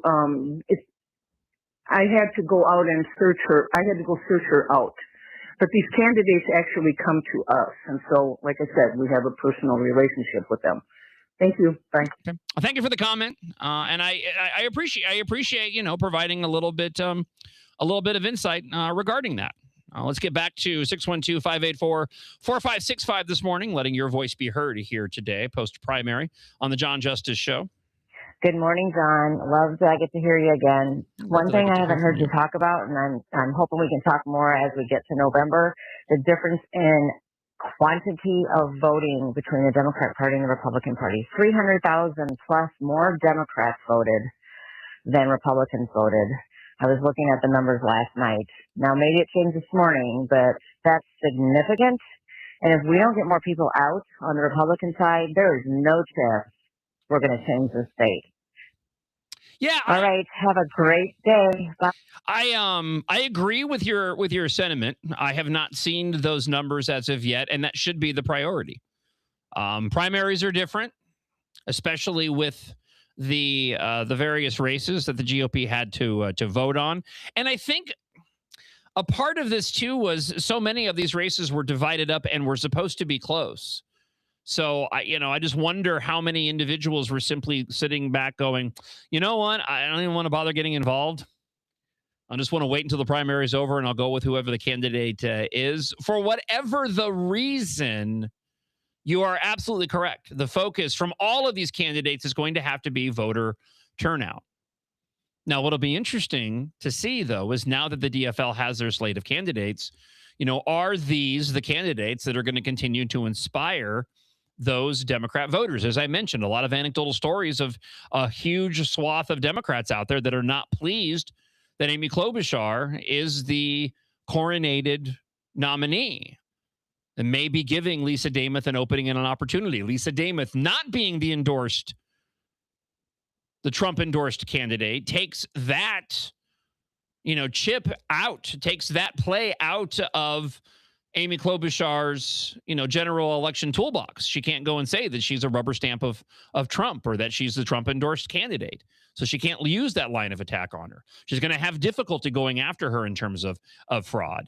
This is why I mentioned before that I wish in circumstances of Royce White, Mike Lindell, and all of the other candidates, I don't know where they stand right now in the wake of the election, your Adam Schwarzies and others, but I hope that they can put their differences aside and move forward and get behind the candidates, because with their added support, it would go a long way.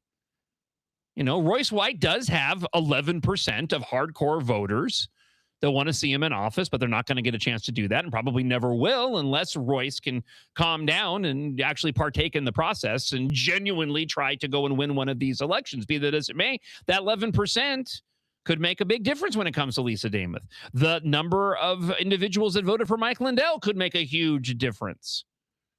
And if they refuse to go and do that, then unfortunately, I feel like they're in it for themselves and they're not genuinely in it for what is best for the people of Minnesota at a time when, as I've been mentioning all morning long, I feel like the Republican Party is poised now to win statewide elections in a better way than they have been since I've been here in Minnesota. Let's get back to some of your thoughts here on the John Justice Show, presented by American Experiment. Let me go back to the blaster line this morning.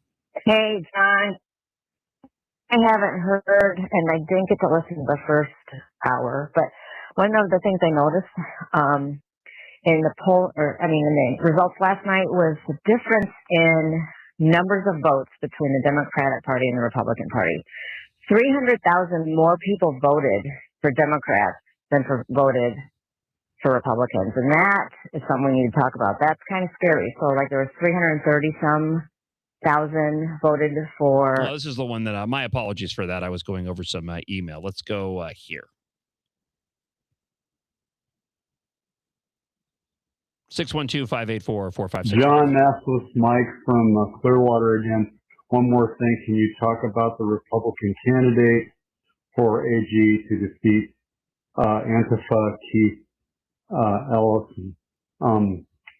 If you could talk about him, I think he was the guy who defended Ryan Longren or the estate.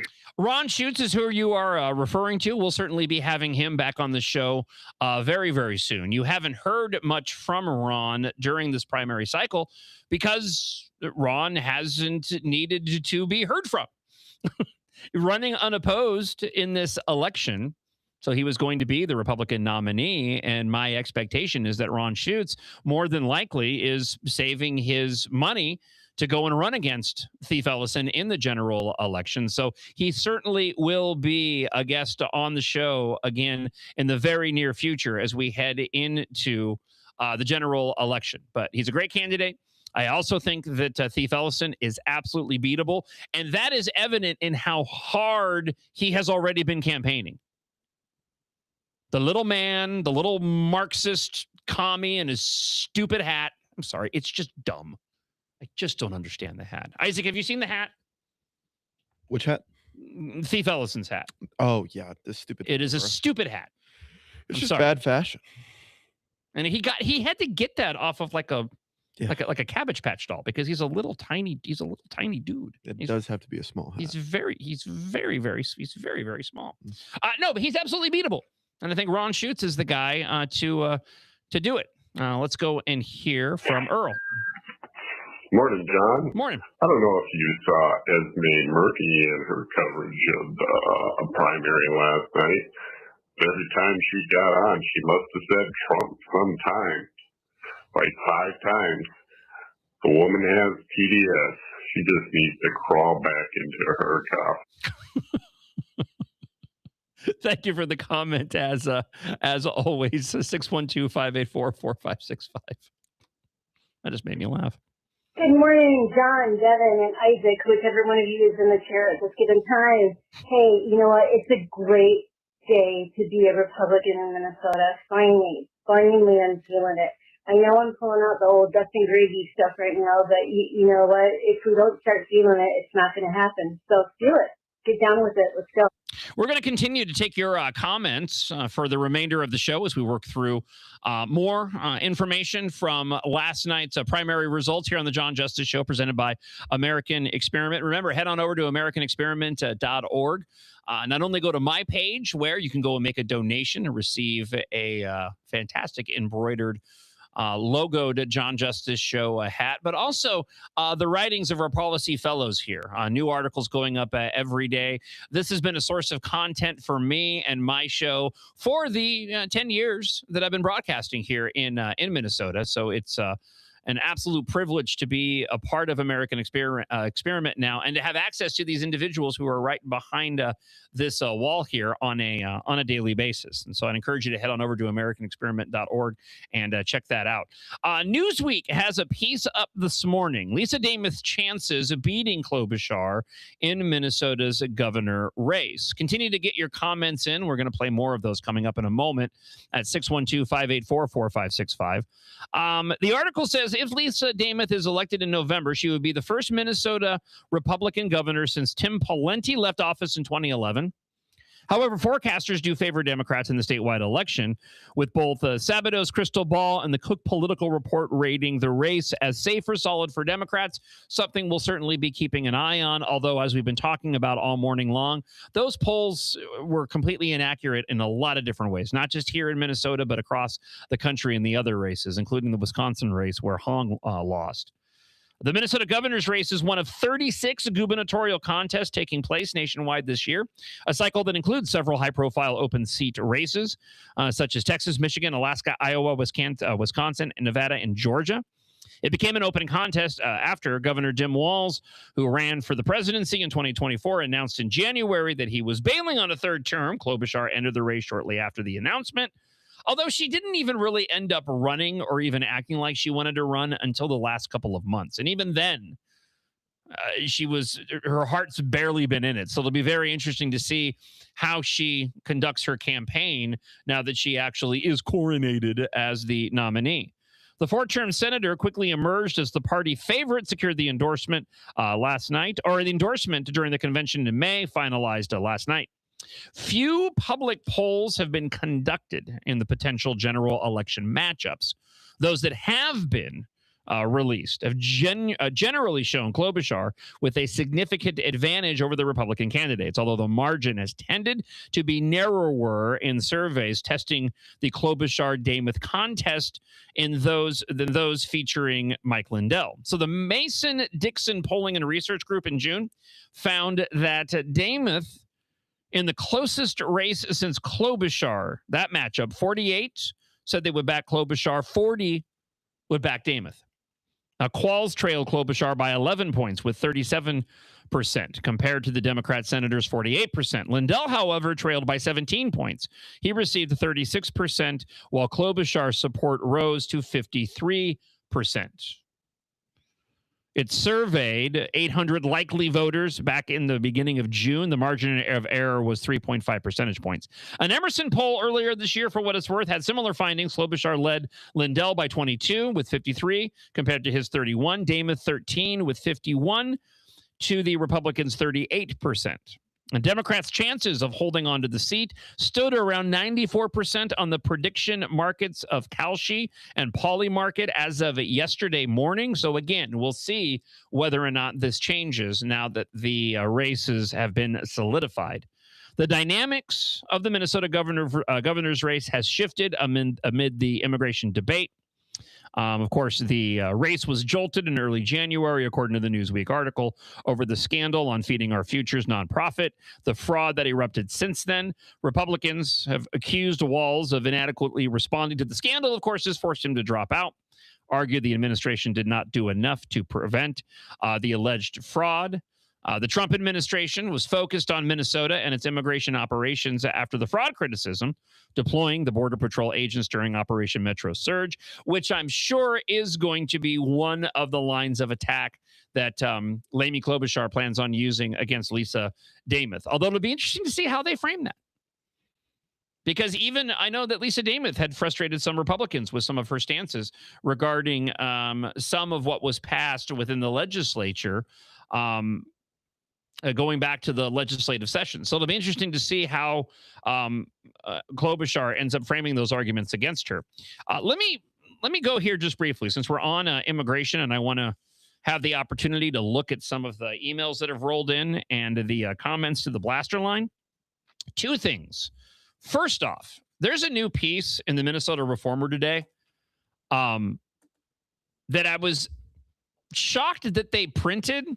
Not surprised that they missed the bigger point in all of this. And maybe that's why they felt comfortable in doing so. Okay. So, okay, I'm sorry. This is confusing. Let me just share with you what I found. So the headline in the Minnesota Reformer, it says, with new tactics, ICE reaches new high in monthly arrests. I'm like, okay. Arresting academics at airports, setting up a checkpoint at a popular creek in the National Forest. The Trump administration has been boosting their arrests more so in July than the previous month. The Department of Homeland Security, which oversees ICE, told Stateline that it arrested about 51,000 immigrants in July, up from 43,000 in June. It's the highest number recorded by the Trump administration. Now, this is a lengthy piece. They get into further details of what the administration has been doing, where they have been going and arresting these individuals. What's missing from all of this? The fact that you're just hearing about it. Why is that relevant? Because doesn't it prove what I was saying on my show, what others have been saying all along? There's no controversies attached to this. Where are the protests? Where are the individuals going out and getting in the way of ICE enforcement? Where's all the outrage?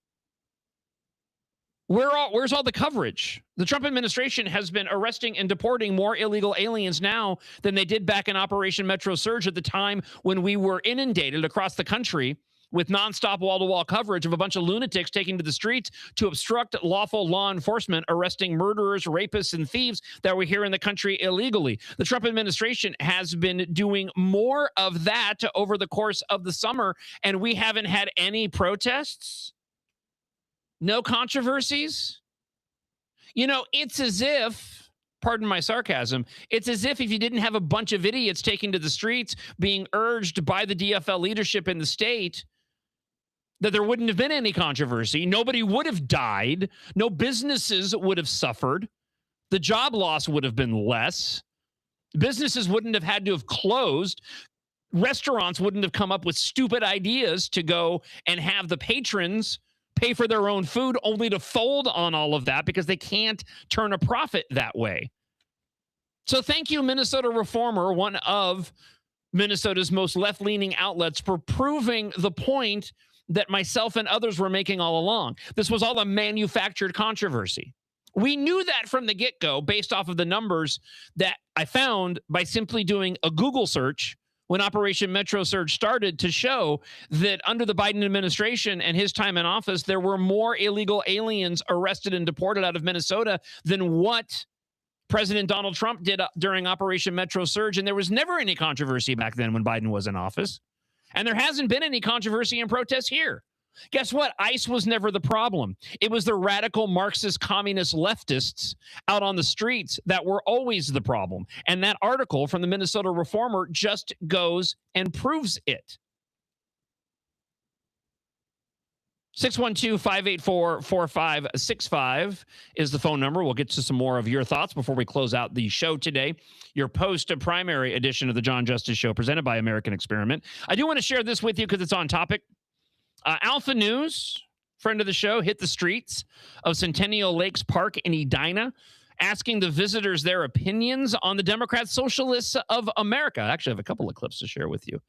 The DSA policies and what they believe are the biggest issues facing Minnesota. Here is some of those interviews from Alpha News here on the John Justice Show, presented by American Experiment. I'm Rachel Van Rossum with Alpha News, and we are here today at Centennial Lakes Park asking people's opinions on Democratic Socialist policies and what they believe the biggest issues facing Minnesota are today. You might be surprised at some of the answers that were said and some that weren't. They want to abolish the national borders. What are your thoughts on that? That's tricky. National borders. That's tricky. Yeah. How can it be a country then if you abolish the borders? Well, I feel like we definitely need reform. Probably best that we consider more things like that. I don't think everyone should be deported, nor do I think we should not deport anyone. Sounds illegal. It does. How could that be done? I believe in law and order.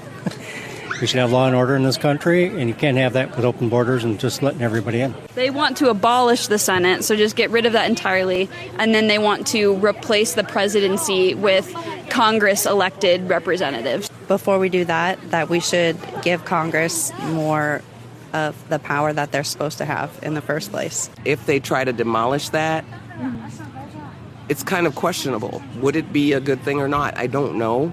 I haven't heard that. Again, that feels a little outrageous.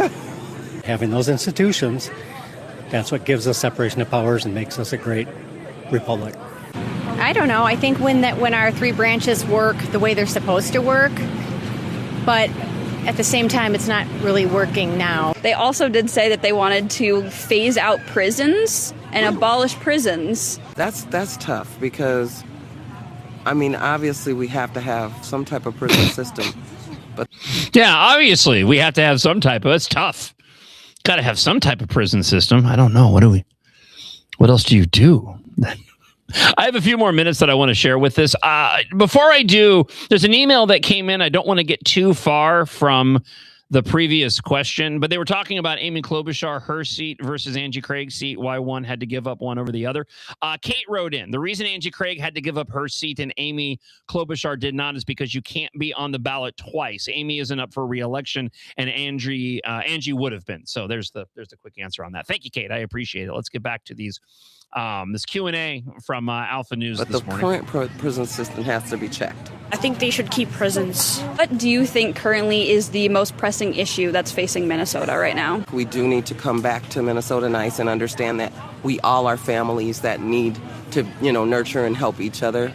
Leadership. All the things going on with fraud.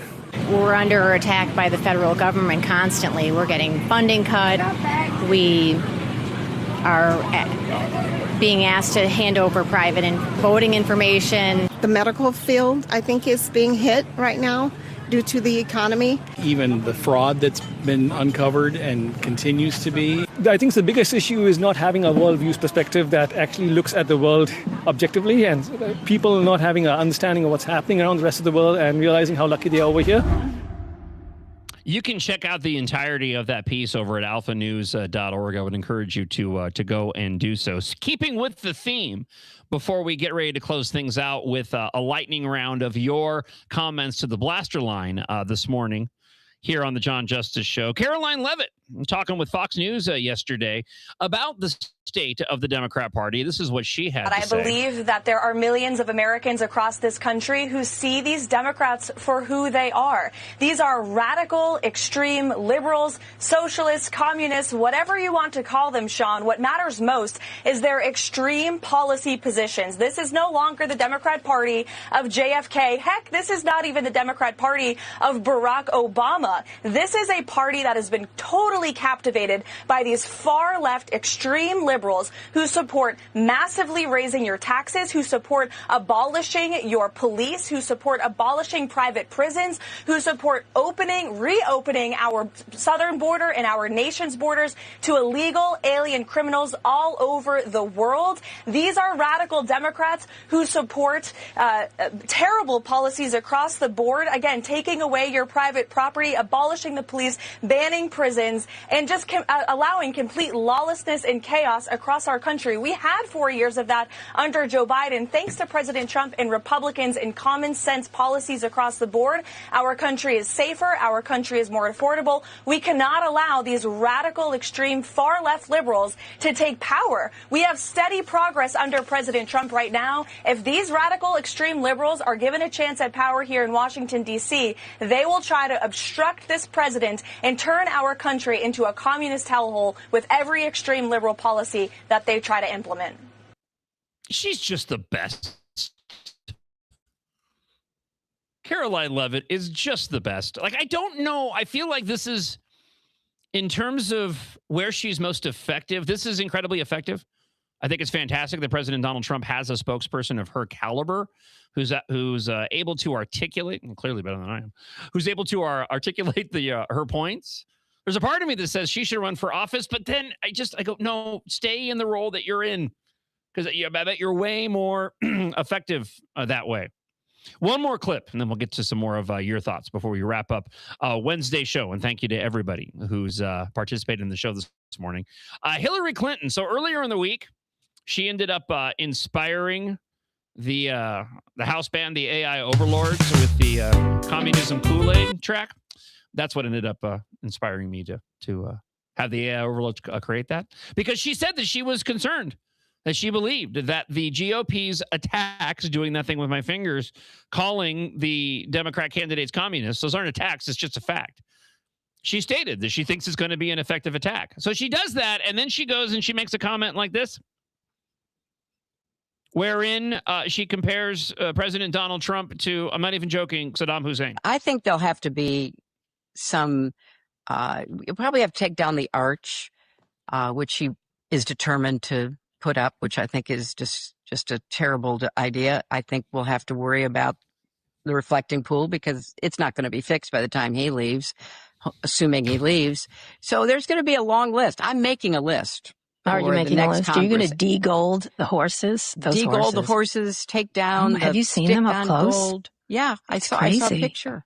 Feels like Saddam Hussein. I mean, it is seriously. like, you know what? That's a very, when I was in Baghdad after the fall of Saddam Hussein, I had meetings. I was then a senator. I had meetings in some of his palaces, and they were quite reminiscent of what we are seeing in our own White House. It's just like Saddam liked gaudy things and Trump likes gaudy things. I mean, they're just like each other. She can't go away fast enough either. Let's get back to your thoughts on the blaster line this morning. 612-584-4565 if you would like to leave a comment. John, friend of the show, Kyle. Great to hear you on the air. Few points from last night. The one thing that really confused me is how Peggy Flanagan got so much support. Clearly a lot of radicals voting for her, but the other candidates kind of running against Amy Klobuchar didn't get as much. I'm a little dumbfounded by how they would elect or choose to elect her as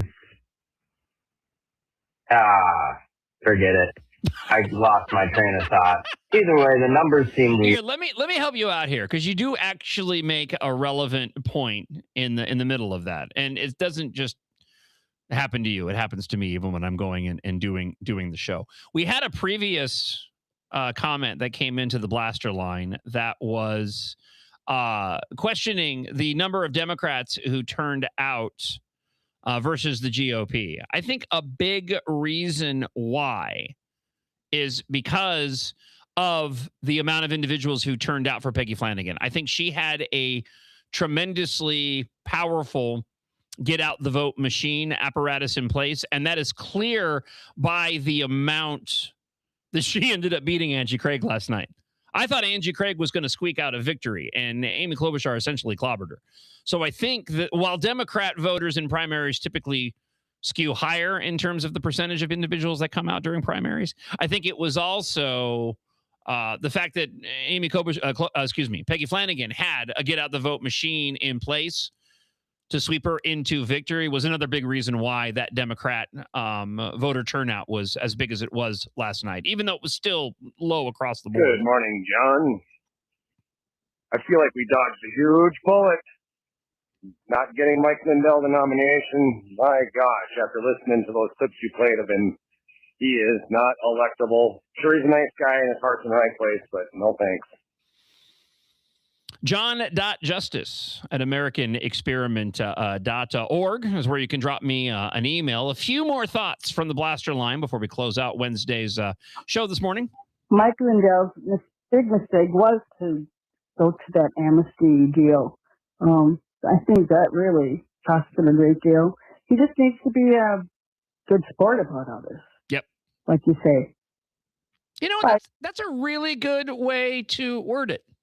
He just needs to be a good sport about this. I think that's sage advice. If you take anything away from today's show on this Wiener Wednesday, just be a good sport about it. All right, let's wrap on this. Hey, good morning, John. I was wondering if you have any thoughts about the Hennepin County attorney race.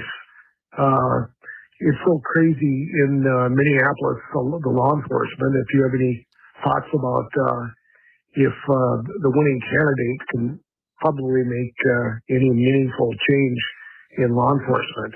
Thanks. So I talked about the Anders Folk and Cedric Frazier race, stupid ranked choice voting. Our guest earlier this week, Diane Krenz, did well, but didn't end up making it clearly to the final round in that. And Anders Folk is a lesser of two evils. I did spend some time talking about that in further detail earlier in the show. So be sure to go and check out the podcast that's available up that will be available up on the MixLR app once we wrap up with the show. Also across all of your podcast platforms. If you want to watch the show replay, you can be able to check that out on Facebook and YouTube as well. It'll also be up on the @MN Think Tank feed on X as well if you want to catch a replay of the show. Going to reach out and hopefully get Congressman Tom Tiffany on the show, the GOP candidate in Wisconsin, having to go up against the David Crowley, not Francesca Hung, who had received so much attention by the media. Probably ended up dooming her in the end. But if you missed any portion of today's show, be sure to go and check out the podcast. And you are welcome to leave us a Blaster comment at any point at 24/7 at 612-584-4565. And just one more quick reminder that, again, if you need to go and shed the weight, avoid the shots, avoid the pills, reach out to NutriWave.us today, NutriWave.us. Give them a call at 952-260-1965 and just to mention the keyword strike. There's a free gift, almost $300 value available to you for just checking out this amazing program. I lost 22 pounds on this program while on vacation, while traveling. And even came off of the diet, kept the weight off, and I'm doing another round of the program right now because that's how much I believe in how healthy you can go and lose the weight and quickly as well and keep it off permanently. Individual results may vary. Again, no shots and no pills.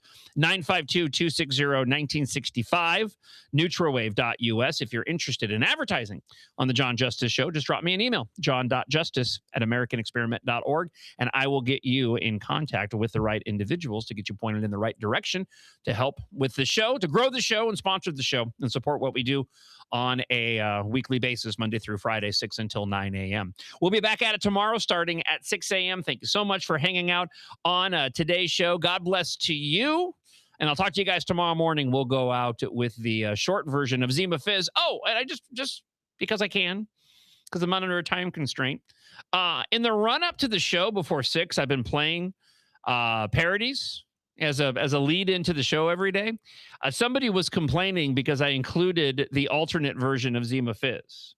They were like, who screwed up Zima Fizz? Because they liked the first version. I saved that version for either the end of the show or for Freedom Fridays. So make no mistake. The original Zima Fizz is not going anywhere. Have a great day, guys. Talk to you tomorrow. Bye.